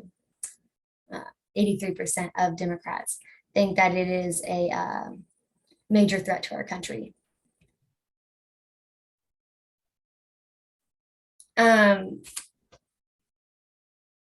The ICPP also just identified different areas of the country and gave specific barriers that were prohibiting them from adopting an adaptive climate policy. And for America, they identified climate adaptation options to climate change as being misinformation, politicization of climate change, which shouldn't be politicized, and that's created polarization in public and policy domains, which has limited effective climate change, and industry interests have generated rhetoric and misinformation that undermines science and disregards the risks and urgency of the moment. And additional barriers they have identified was the misalignment of policies within and between levels of government, which prevents implementation, coordination, planning, and adequate financial support. So since the report came out, America has become actually even more polarized than when it was initially released. And I will explain that more in just a second. The agency that is most equipped to deal with climate change here in America is the EPA. They are in charge of reducing greenhouse gas emissions, including CO2. And the Environmental Protection Agency is an independent executive agency that derives its power from the executive branch and is delegated authority mainly through the Clean Water Act and Clean Air Act. But just in the last month, the Supreme Court took a case, heard a case, which was West Virginia versus the EPA. And that case hinged upon, it was a bizarre case for a Supreme Court to take. And it had a lot of people wondering why they took the case to begin with. In Article 3 of our Constitution, we have requirements that you have to have standing, which means that you have to have an injury to come bring your case to court, and that you have to have, and that it has to be like ripe and it can't be moot, which moot means that the issue is no longer an issue. And they circumvented both of those issues by saying they had standing. Well, they actually really never said they had standing is the interesting thing.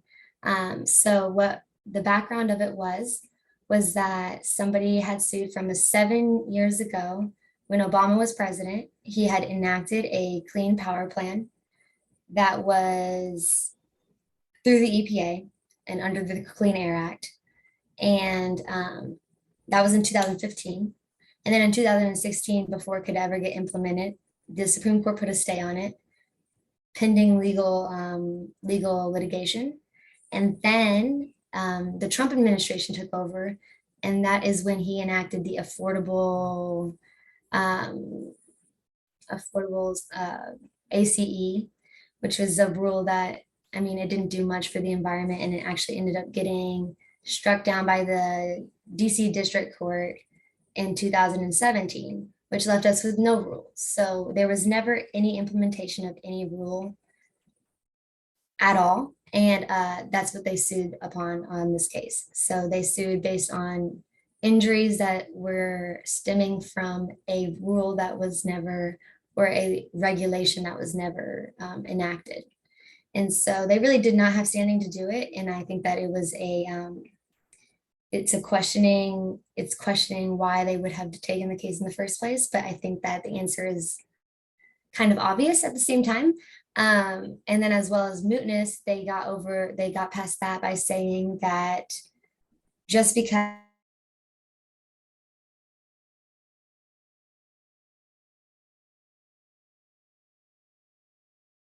They're not hearing you. I think she froze. Yeah. I'll text her and let her know. Hear the same.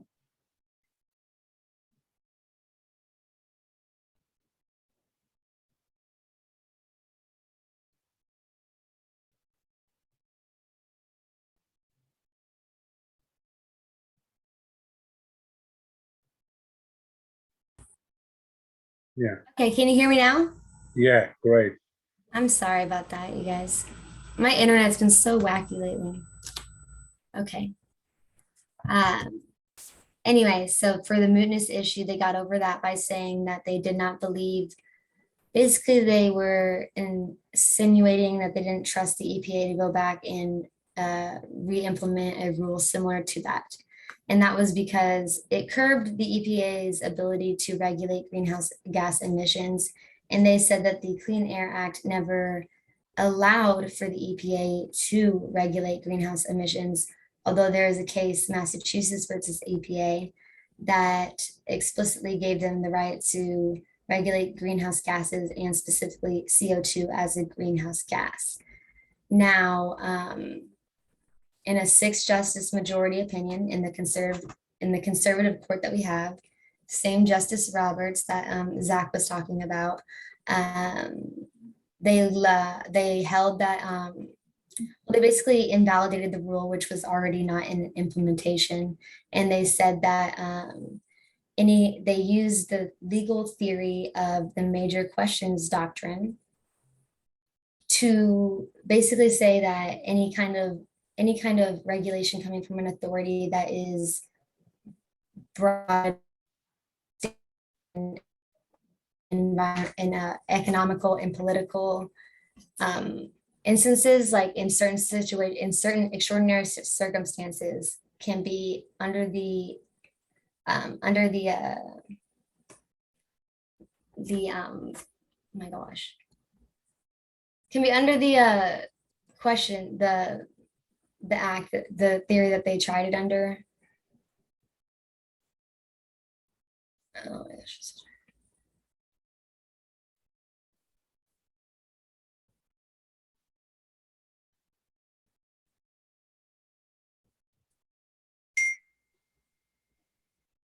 The major question doctrine, sorry. And that's where an agency asserts broad authority over economical and political significance in certain extraordinary circumstances. And when that happens, they take away the power of the agency to be able to promulgate or regulate these rules or regulations, and they give it to Congress, and Congress has to explicitly allow that agency to delegate to that agency that authority, or Congress has to do it themselves. And this was a very specific approach for the court to do, because right now we do, but we don't have a Democratic majority in the Senate based off of one person who is repeatedly voting against every environmental bill that Biden has tried to pass, such as the Build Back Better's Act, which is Joe Manchin from West Virginia. And I will say that the dissent said that the court today prevents congressionally allowed authorized agency action to curb power plants' carbon dioxide emissions. The court appoints itself, instead of Congress or the expert agency, the decision maker on climate change. I cannot think of anything more frightening. And this is my opinion, that this conservative court chose to take this case, which they did not have to take, in which they had no real injury to establish standing, because the entire case was based on a law that never went into effect. And that may have been indicative of broader interest at stake in deciding this case. And speculatively, I would guess that this court is eager to issue a ruling that subjects the delegation of congressional authority on climate change regulations specifically. And now, given this court's enthusiasm for throwing out established precedent in favor of achieving their right-wing goals, as we've seen multiple times in the past few months, it's a concern for the future of not just environmental policy, but administrative authority in general. And anything deemed by the court to be of great magnitude that would be of substantial economic or political change would fall into that major question doctrine. So it would basically give them the power to strike down any kind of rule or regulation that comes from an agency or an administrative body that that they just don't like. And so my hypothesis is that this is going to be a roadmap for the SEC's proposed rule right now, which is for mandatory disclosures, which I think Europe has. I think I checked on that. But mandatory disclosures of climate change related issues. So ESG, which stands for environmental, social, and governance factors. And what that would do is would require public companies that are registered under the SEC to disclose what their sustainability goals are and how they are meeting them. In a broad way to say it, it's a lot more detailed. It's like a 500-page proposal, and then outline how climate change is affecting their business, and then document their direct and indirect greenhouse gas emissions, which gets into a more hairy thing because the indirect greenhouse gas emissions goes all the way down the supply chain for them.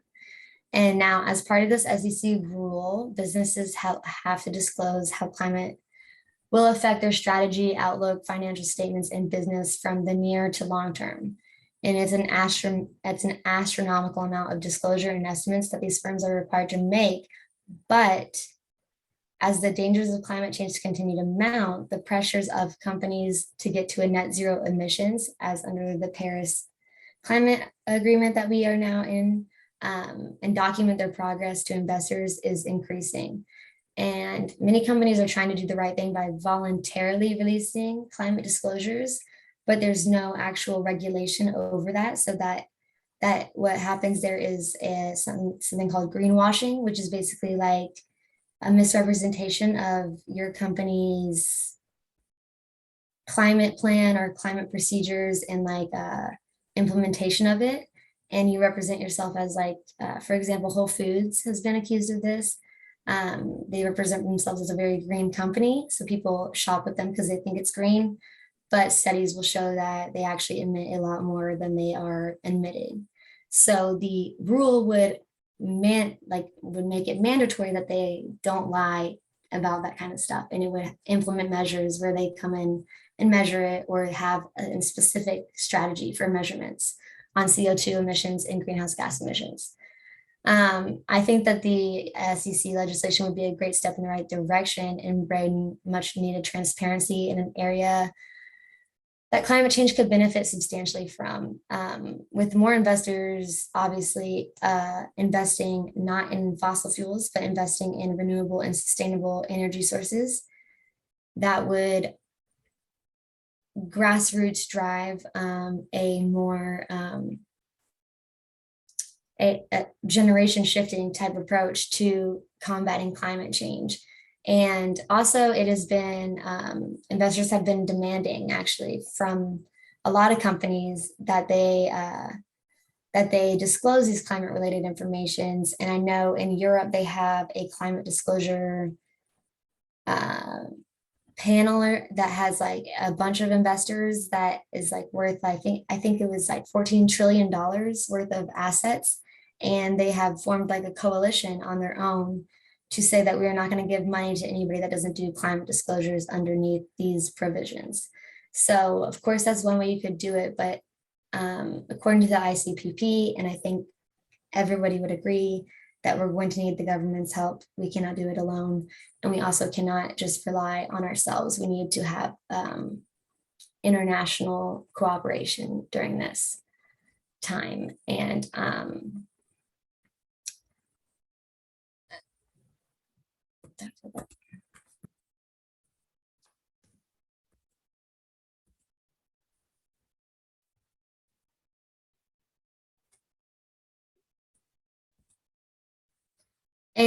so just how the rule would mitigate climate change, it would drive investments towards sustainable renewable energies in companies that had robust plans to get to net zero emissions in accordance with the Paris Climate Agreement.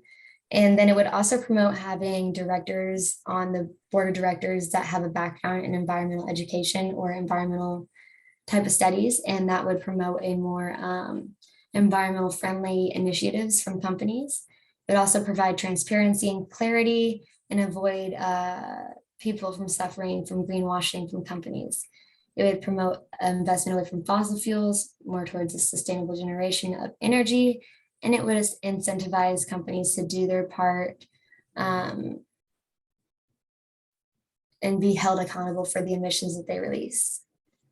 There is obviously a lot of backlash on this right now. And so my belief is that the West Virginia versus EPA case is going to set the standard as a roadmap to strike down the mandatory climate disclosures. The reason that I believe this would be multiple reasons. I think that the use of the major question doctrine was a mistake, and it was an expansion of what the doctrine has been used in the past for. It is only a recently enacted doctrine, and it's only been used a few times. And it's never been used in this type of context. And I would also point to the oral arguments for this case where one of the justices, Justice Alito, all of the justices were wondering what they defined the major question doctrine as, and it felt like less of a definitive answer and more of them trying to see how far they could go with it. At one point in the oral arguments, Justice Alito was asking the representative for EPA, or the legal counsel for EPA, what he thought the major question doctrine was, and he said, if an agency is only using 5% of their power, and then they amp it up to 10% or like 5% of the authority that they're allowed, and they amp it up to 10% of the authority that is still allowed under the congressional delegation, is that a major question? And he kind of avoided it at first, and he kept harping on this. And eventually it was like, well, it depends. And what that said to me was that he wanted to know, can this doctrine be used to basically strike down any rule or regulation that we want to strike down that goes just a little bit too far outside of the authority that has been traditionally used by agencies and regulations? So this is why I think that it will be used to strike down the SEC mandatory disclosure law. I already know that West Virginia's Attorney General has said that he will try cases again and again and again against at the Supreme Court level to challenge any kind of environmental regulation or rule that's trying to be passed.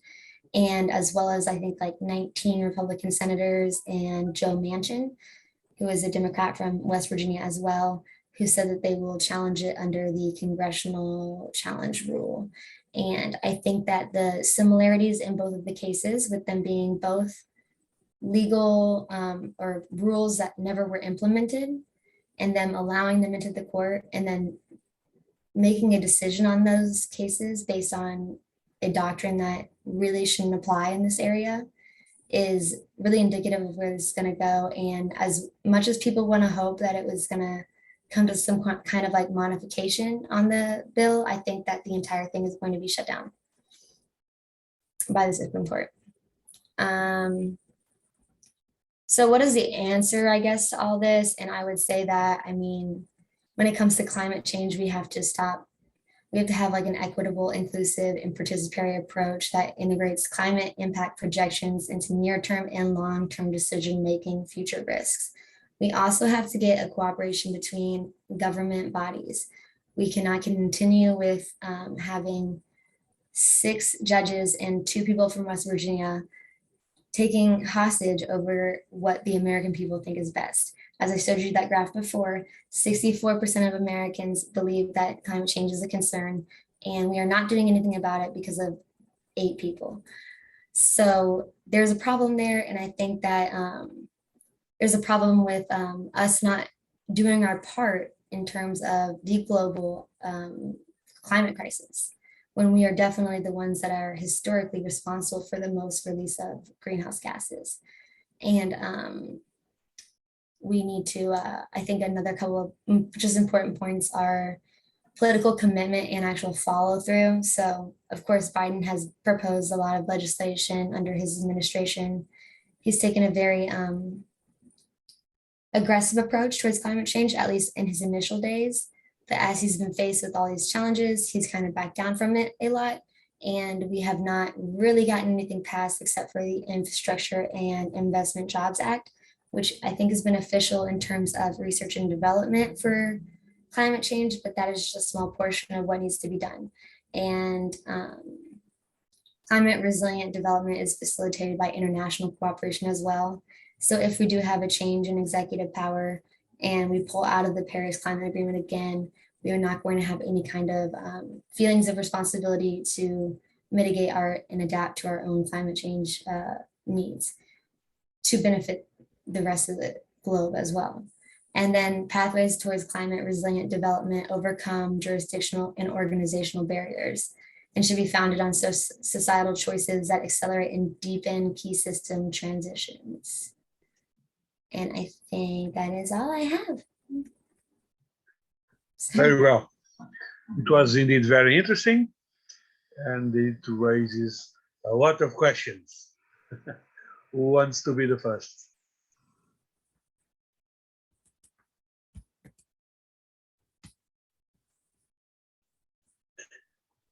I can begin talking about the situation in Portugal now. We are having the country burning, like Spain, like France, like Greece. All Southern Europe is burning right now. There is a great incendiary close to Lisbon, 60 kilometers from Lisbon. Lots of villages and cities are surrounded by the fire, and it happened in all over Southern Europe. And I've heard recently a specialist in climate change saying that until 20 years ago, there were this kind of waves of heat with incendies every 20 years. It was something that would be repeated according to the statistics every 20 years. And now they happen every 4 years. So who can say that climate change does not exist? We see it, and I didn't know where you were going with that. every 4 years, it's really something strange. Today, it's 40 degrees in Lisbon. Lisbon is a hot town. Normally, you should be 28, 29, 40, 45. That's why all the Southern Europe is burning. So this is a situation we cannot avoid. And when we have, like you have in the States, this kind of political games in order to know if there is or there is not climate change, I've heard Trump saying that does not exist. I don't believe in climate change. I don't know if you can call it as a religion, but he said, I don't believe climate change. And when this is a position that can be changed, it changed with Biden, but we don't know what will happen in the future. But there's something that is even more tragic, is that we are discussing now figures that are completely surpassed by the reality. They are completely outdated. Why? Because there is a war in Europe, and each bomb provokes more effects in the environment, more gas to the environment than factory or something like that. So the figures are completely outdated. We should not keep on working with the Treaty of Paris data, the figures they present, because they change completely with the war. And we don't know how much did they change. We can preview.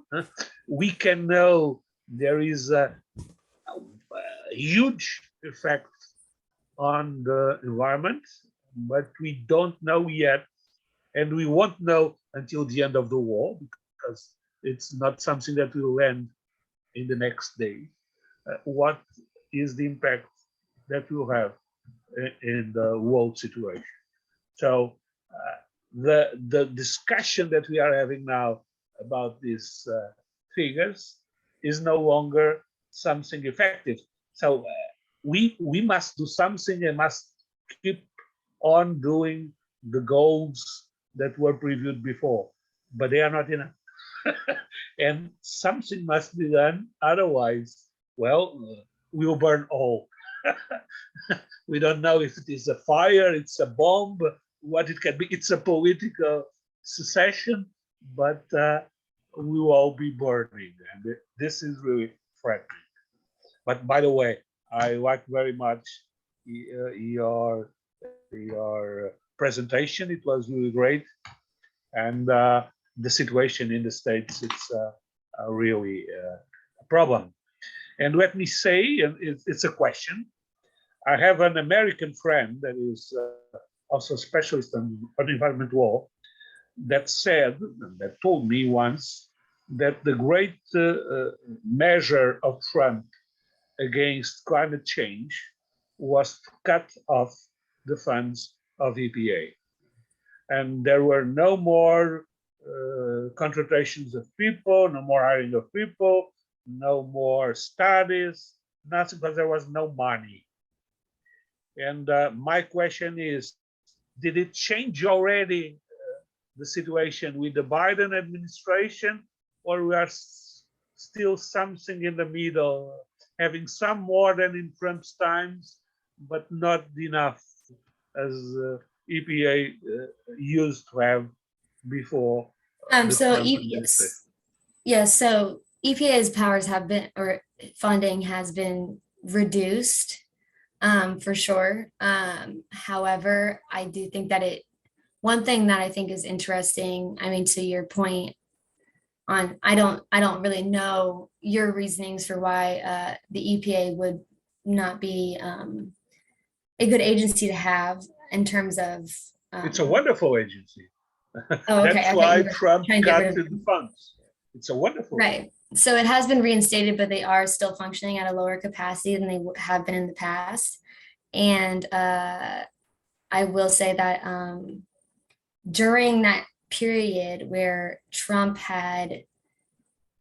was in power and we didn't have really any regulations in place, Biden, I think, overturned 93 environmental related executive orders that he had signed, which was just trying to roll back all these environmental protections, just rolling them all back. And during that time, when he repealed the Clean Power Plan that was under Obama, which was trying to reach, I think, 17% less of emissions by the time of 2020, the public sector did that on their own without having a rule in place at all.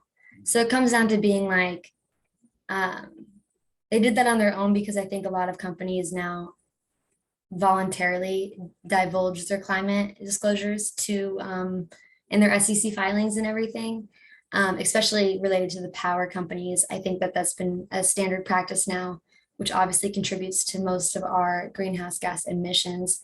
But I do find it interesting that that it wasn't the plan that was enacted that worked, but it was actually just, people stepping up and saying, like, it was investors realizing that they want to put their money into sustainable things that are going to last rather than keep funneling them into fossil fuels that may or may not, that have like about 3 people that are supporting them. Okay, thank you very much. It's good. But I think that it's great that the European Union embraced nuclear power. That's one thing that I do think is awesome. I think that the US needs to do that and faster. That's my opinion. Yeah, but that's also debatable.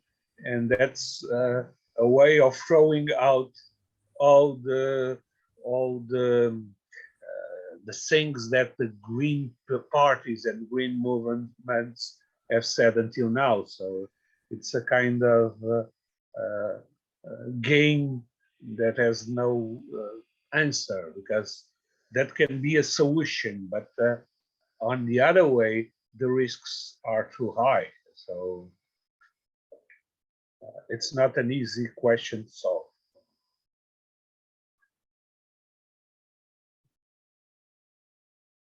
More questions?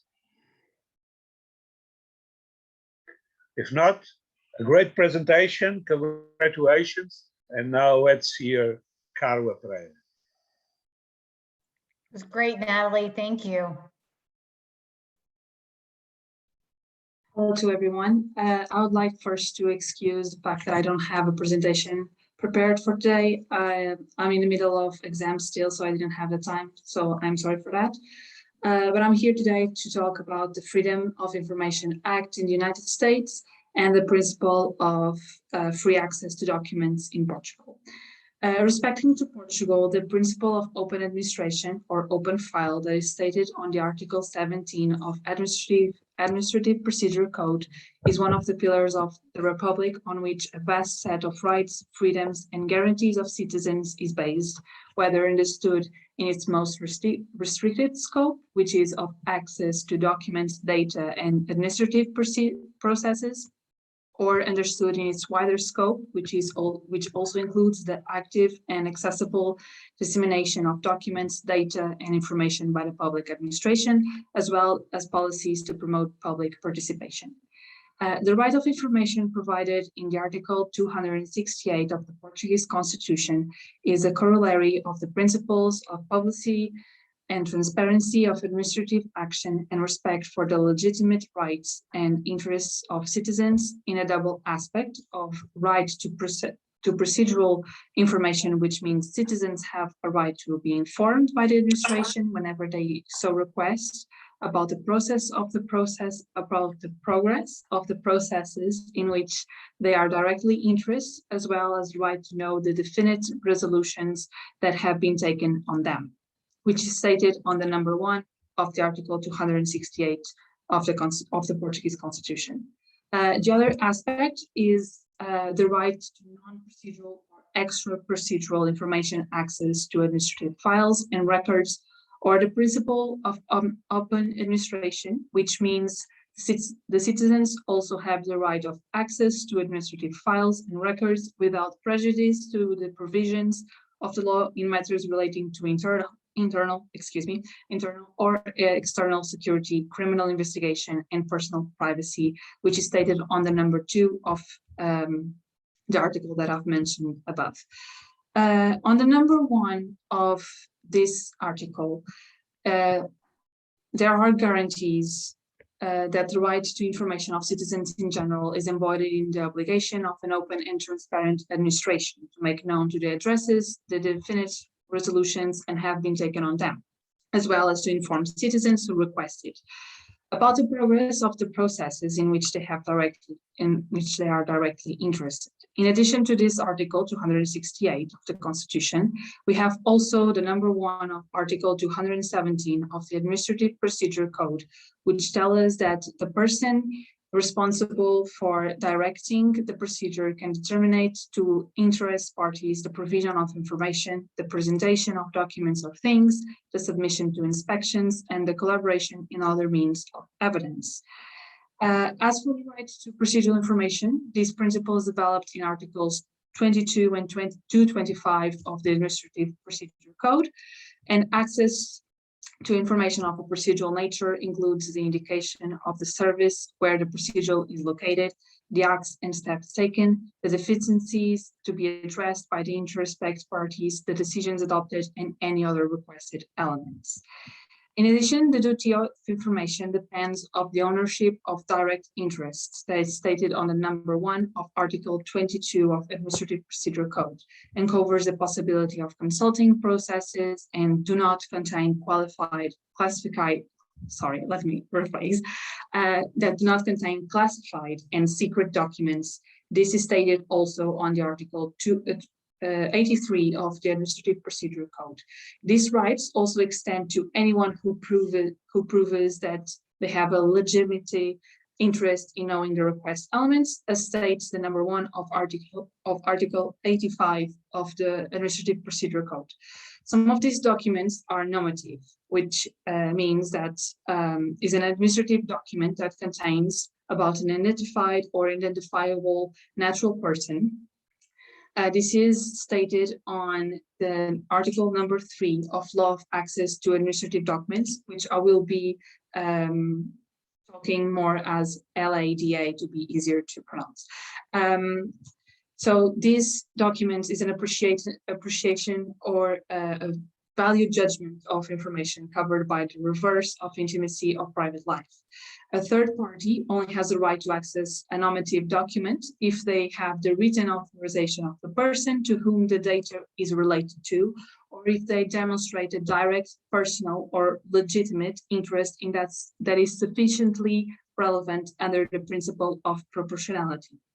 Therefore, the authorization of the people who have personal data in these documents will be necessary so that they are shared. However, if the data subject, if the person whose data is about does not authorize the information to be shared with someone else, that information must be cut out when sending the documents to the requester.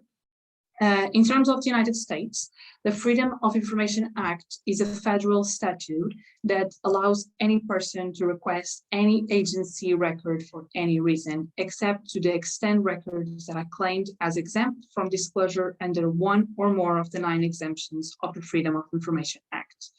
The 9 exemptions categories that authorize government agencies to withhold information are, and I'm sorry again for not having a presentation, this would be easier for you to follow, but there are classified information for national defense or foreign policy, internal personal rules and practices, information that is exempt under the laws, trade secrets and confidential business information, inter-agency or intra-agency memoranda or letters that are protected by legal privileges, personal or medical files, law enforcement records for information, information concerning bank supervision, and finally, geological or geophysical information.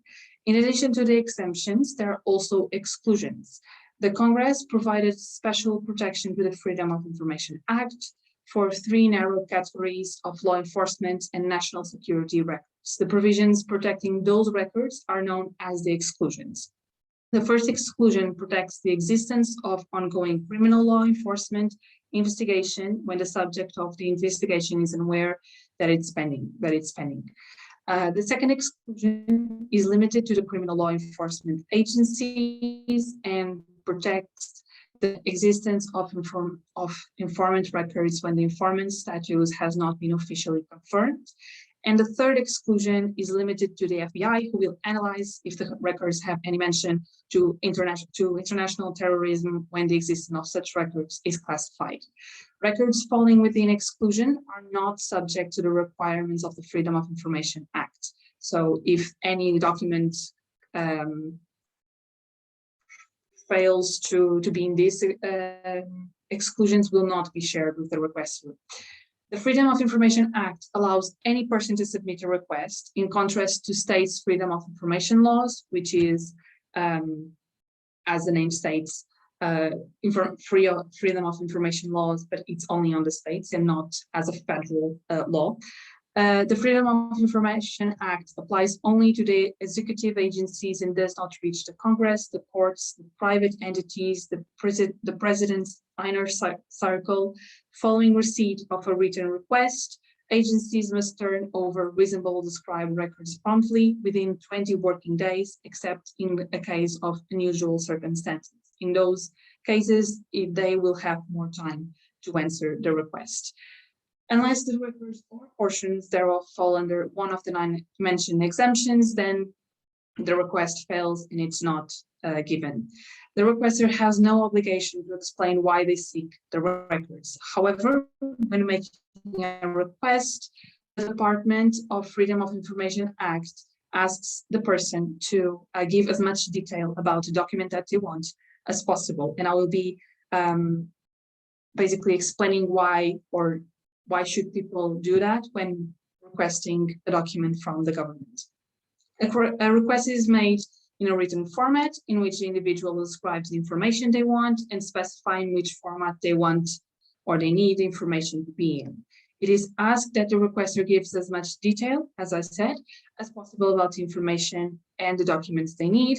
It is important to know that the Freedom of Information Act does not require agencies to do research for the requester, to analyze data or answer written questions, or even to create records in response to the individual's request. Finally, it is needed to know that the Freedom of Information Act requires that the federal agencies release certain information automatically without the need for the individual to make a request. They even say in their website, if you look it up very quick on the Google, that before making a request, you should look up to see if the information is already online, because from what I have seen on my research, people tend to make requests and the information that they are requesting is already available. In terms of the time that it takes to answer each request, this varies depending on the complexity of the request itself and the backlog of requests already pending on the agency. Therefore, it's also important that people know what specifically they are asking for, because the time will be bigger if they have something that it's not very detailed. To sum up, with the completion of this assignment, I concluded that the freedom of information is a symbol of how an individual can protect themselves and inform themselves by requesting a document. The Portuguese and United States Free Access Institute are very different, especially due to the different judicial and administrative systems. The major difference I noticed legally is that the United States Freedom of Information Act has exemptions that can restrict the free access of an individual to a document. With these exemptions, we can immediately conclude that it can be difficult for someone to request a document in certain circumstances, especially if the government believes that a certain document shouldn't be given to the individual in interests. However, if in our point of view, or in my point of view, an individual should not see their freedom be restricted by the government for any reason, since the documents are related to the individual themselves, directly or indirectly. Therefore, if the individual is related to the document in any way, they should have the right to access it and not be restricted by exemptions. However, the Freedom of Information Act Department at first, the Freedom of Information Act Department asks for the individuals to give much detail. And as I said previously, this is why it is important that they give the details. They do not need to give an explanation why they need such document, but if they give details, a document that at first may seem like it will be part of an exemption may not be the case if the requester fundaments their request. In addition, exemptions such as the first and second, which is classified information of national defense or foreign policy and internal personal rules and practices, can give a sensation of unclearness by the state towards their citizens, as they can access those documents, which goes against the principle of the open file or open administration. Whereas Portugal only has exemptions in the cases where the document is not related directly to the requester, which means that if the individual requests a document about another person, there are certain conditions that that document can be accessed by the requester, unless they have an authorization, or as I said before, if the person whose document is about doesn't give their authorization, then that's the personal information in the document must be cut out. I believe that in a world where laws about privacy and personal data protection is becoming more important, we consider that exemptions such as containing personal data that reveal ethnic origin, political opinions, religious or philosophical convictions, trade union membership, genetic, biometric, or health data, health-related data, or data relating to the intimacy of a person's private life or sexual orientation are justified and should exist. Which means basically that if this information is in those documents, a person who doesn't give authorization must see their privacy respected and not be shared with someone that they don't want them to have that information about themselves. Nonetheless, the Article 6, number 5, paragraph A of LADA, which I mentioned before, determines that in normative documents, a third party has the right of access to those documents if the information is cut out without the authorization. I have ended my presentation here. Thank you.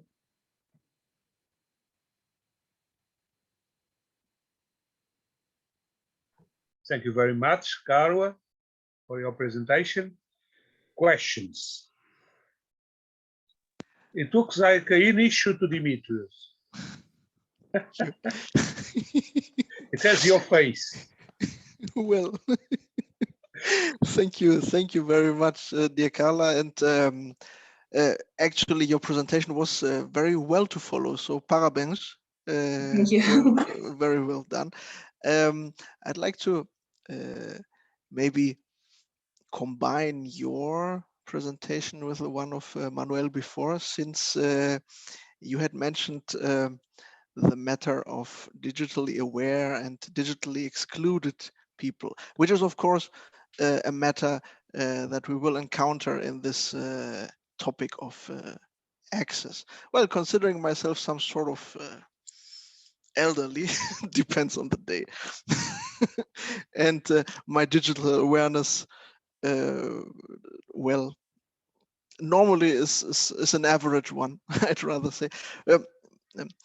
Does the Portuguese legislator, since other Mediterranean and also Central European countries always and especially in the last years have emphasized the need of further digitalization, are there any concrete steps there to be encountered for closing the gap between the digitally aware and digitally excluded people? What do you think?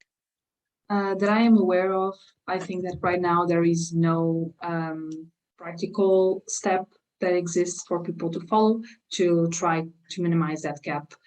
However, it's something that naturally will happen in the future, especially because we are more and more becoming a world where we are going to the digital side. So I believe that that will happen eventually. Right now, from what I have searched, I haven't found anything that clearly is helping on that way. Thank you very much. Thank you. More questions? Well, there is always the school and the teaching at the school where they use computers, but there's no other measure than that. So Carlo is right. At school, the computers are being introduced early as possible, but that's not enough.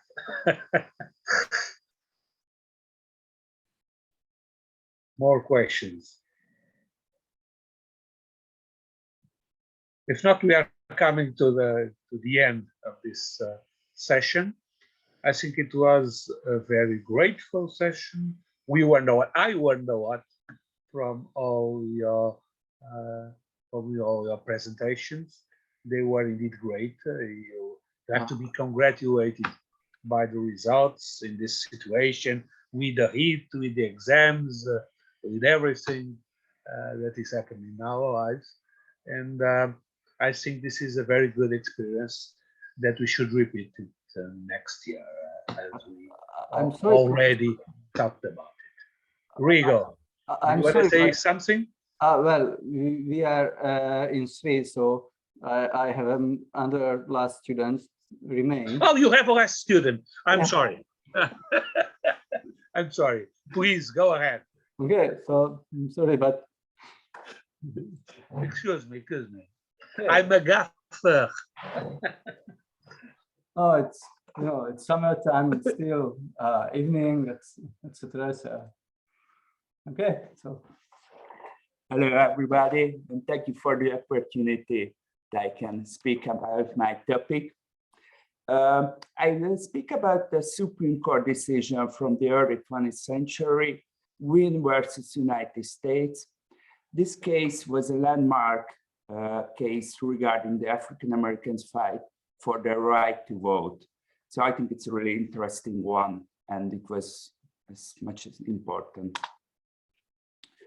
After the Civil War, the northern states and the Senate started to make amendments to the Constitution of the United States. In 1865, they made Amendment 13, the 13th Amendment, that prohibited slavery in all parts of the United States. Amendment 14 was passed in 1866, and it basically ban discrimination against any citizens of the United States. The Amendment 15 was passed in 1869 after the Reconstruction of the Southern states. It said that there shall not be any discrimination based on race, color, or previous condition of servitude regarding voting rights. So it basically said that no state can deny the voting rights from the African Americans. But as you will see, it was different for every state. In the southern states, didn't want the African Americans to have voting rights. So they start to legislate against this amendment. The legal issue in that case was basically the grandfather clause. What did it mean? Oklahoma passed an amendment to their constitution in 1910 that was highly discriminatory, as you will see, and as the Supreme Court will tell you. It said that every person who wants to register to vote is to be able to read and write any section of the Constitution. However, for those who had voting rights before 1st of January 1866, or whose ascendant had that right, was excluded from that criteria. In the Green versus United States, the factual situation was that there was a general election in 1910, and in Oklahoma, an election committee contains three men. In that particular case, two men were white, Wynn and Bill, and the third man was an African American. The two white men excluded the third member from the committee because they said that he could not write or read any part of the Constitution of Oklahoma. However, they were aware of the fact that Stephenson was able to read and write because he was an elected official of Oklahoma. Wynn and Bill were charged with conspiracy under the Federal Criminal Code, Article 19. The jury found them guilty, so they appealed to the Circuit Court of Appeals 8th Circuit. The 8th Circuit Court realized there is two questions that the Supreme Court has to answer. First, was the amendment of the Oklahoma Constitution valid? The second was the writing and reading requirements valid. The Circuit Court of Appeals made the certificate to the appeal. So that meant the Supreme Court had to make a decision in that case. So they didn't have the right to decide if they want to make a decision or not. The argument was from the plaintiff's side that the state has all the rights to decide in the matter of voting rights. So the federal government, the federal legislators don't have that right. And also what was written in the Oklahoma amendment, constitutional amendment, was an indirect discrimination. And they said that Amendment 15 of the American Constitution does not shield against indirect discrimination. However, the United States said that the federal government said the Oklahoma Constitution Amendment opposes Amendment 15 because it was discrimination. However, it was indirect discrimination, but the aim and the results were the same, so it's discrimination. Finally, the court in 1915 made their decision in the two questions. And for the first question, they said yes. The Oklahoma amendment violated Amendment 15 of the American Constitution. However, they stated that the state has all the right regarding voting rights. However, this right is not without limit. The limit to that state right is Amendment 50. So no state government, no state legislator can make any bill that crosses Amendment 15. For the second question, they stated that writing and reading requirements were valid, meaning, yes, the state had all the rights to decide. However, they stated that because in the Oklahoma Constitution Amendment, there was that paragraph that said that those who had the right to vote before 1st of January 1866 and those whose ascendant had that right were not obliged to take the writing and reading requirements, that was not valid. So in that case, the court ruled that all the amendment of the Oklahoma Constitution was invalid. This decision of the Supreme Court of the United States was a landmark decision, because before that time, the Supreme Court did not really make any effort to defend the African Americans' right to vote. However, sadly, after that decision, the African Americans' fight for their right to vote did not end. Thank you for your attention. If you had any questions, feel free to ask. Thank you very much. It was a very interesting presentation. Are there questions?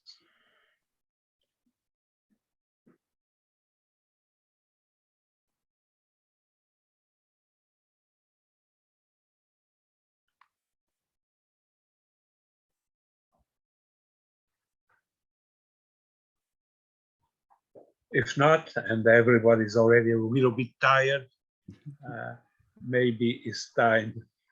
Thank you very much for your wonderful presentation. It was indeed great, and we learned a lot from it. And as I was saying before, this experience of debate between the presentation of students and debate afterwards, it's something that we should repeat, and we will repeat next year as far as we already planned. So you are invited to participate again in it. And of course, you can see this video in some days in the webpage or in YouTube. And we are glad to receive your articles, your papers as soon as possible. You can send them to Dimitrios or to me or to Andrea directly. And we'll put them in the internet. Also in our webpage, there is a place for the best papers of students, and yours are, of course, the one that can be considered the best papers presented this year. So congratulations. You have the papers published. And oh, by the way, our publication is already completely legal. We got the ISSN, so you can quote the things that you said, because it's like being in a book or in a review. It is now according to international standards, something that we realized 1 month ago. And you can already beneficiate from it, publishing and the papers and the articles in our website. So thank you very much to you all. Have a great holidays that you deserve, and see you next year, if not earlier. Bye. Thank you, Thank Vashko. you very Thank much. you. Bye. Bye. It was great having you here. It was great, as usual. Yeah. Good to see everybody.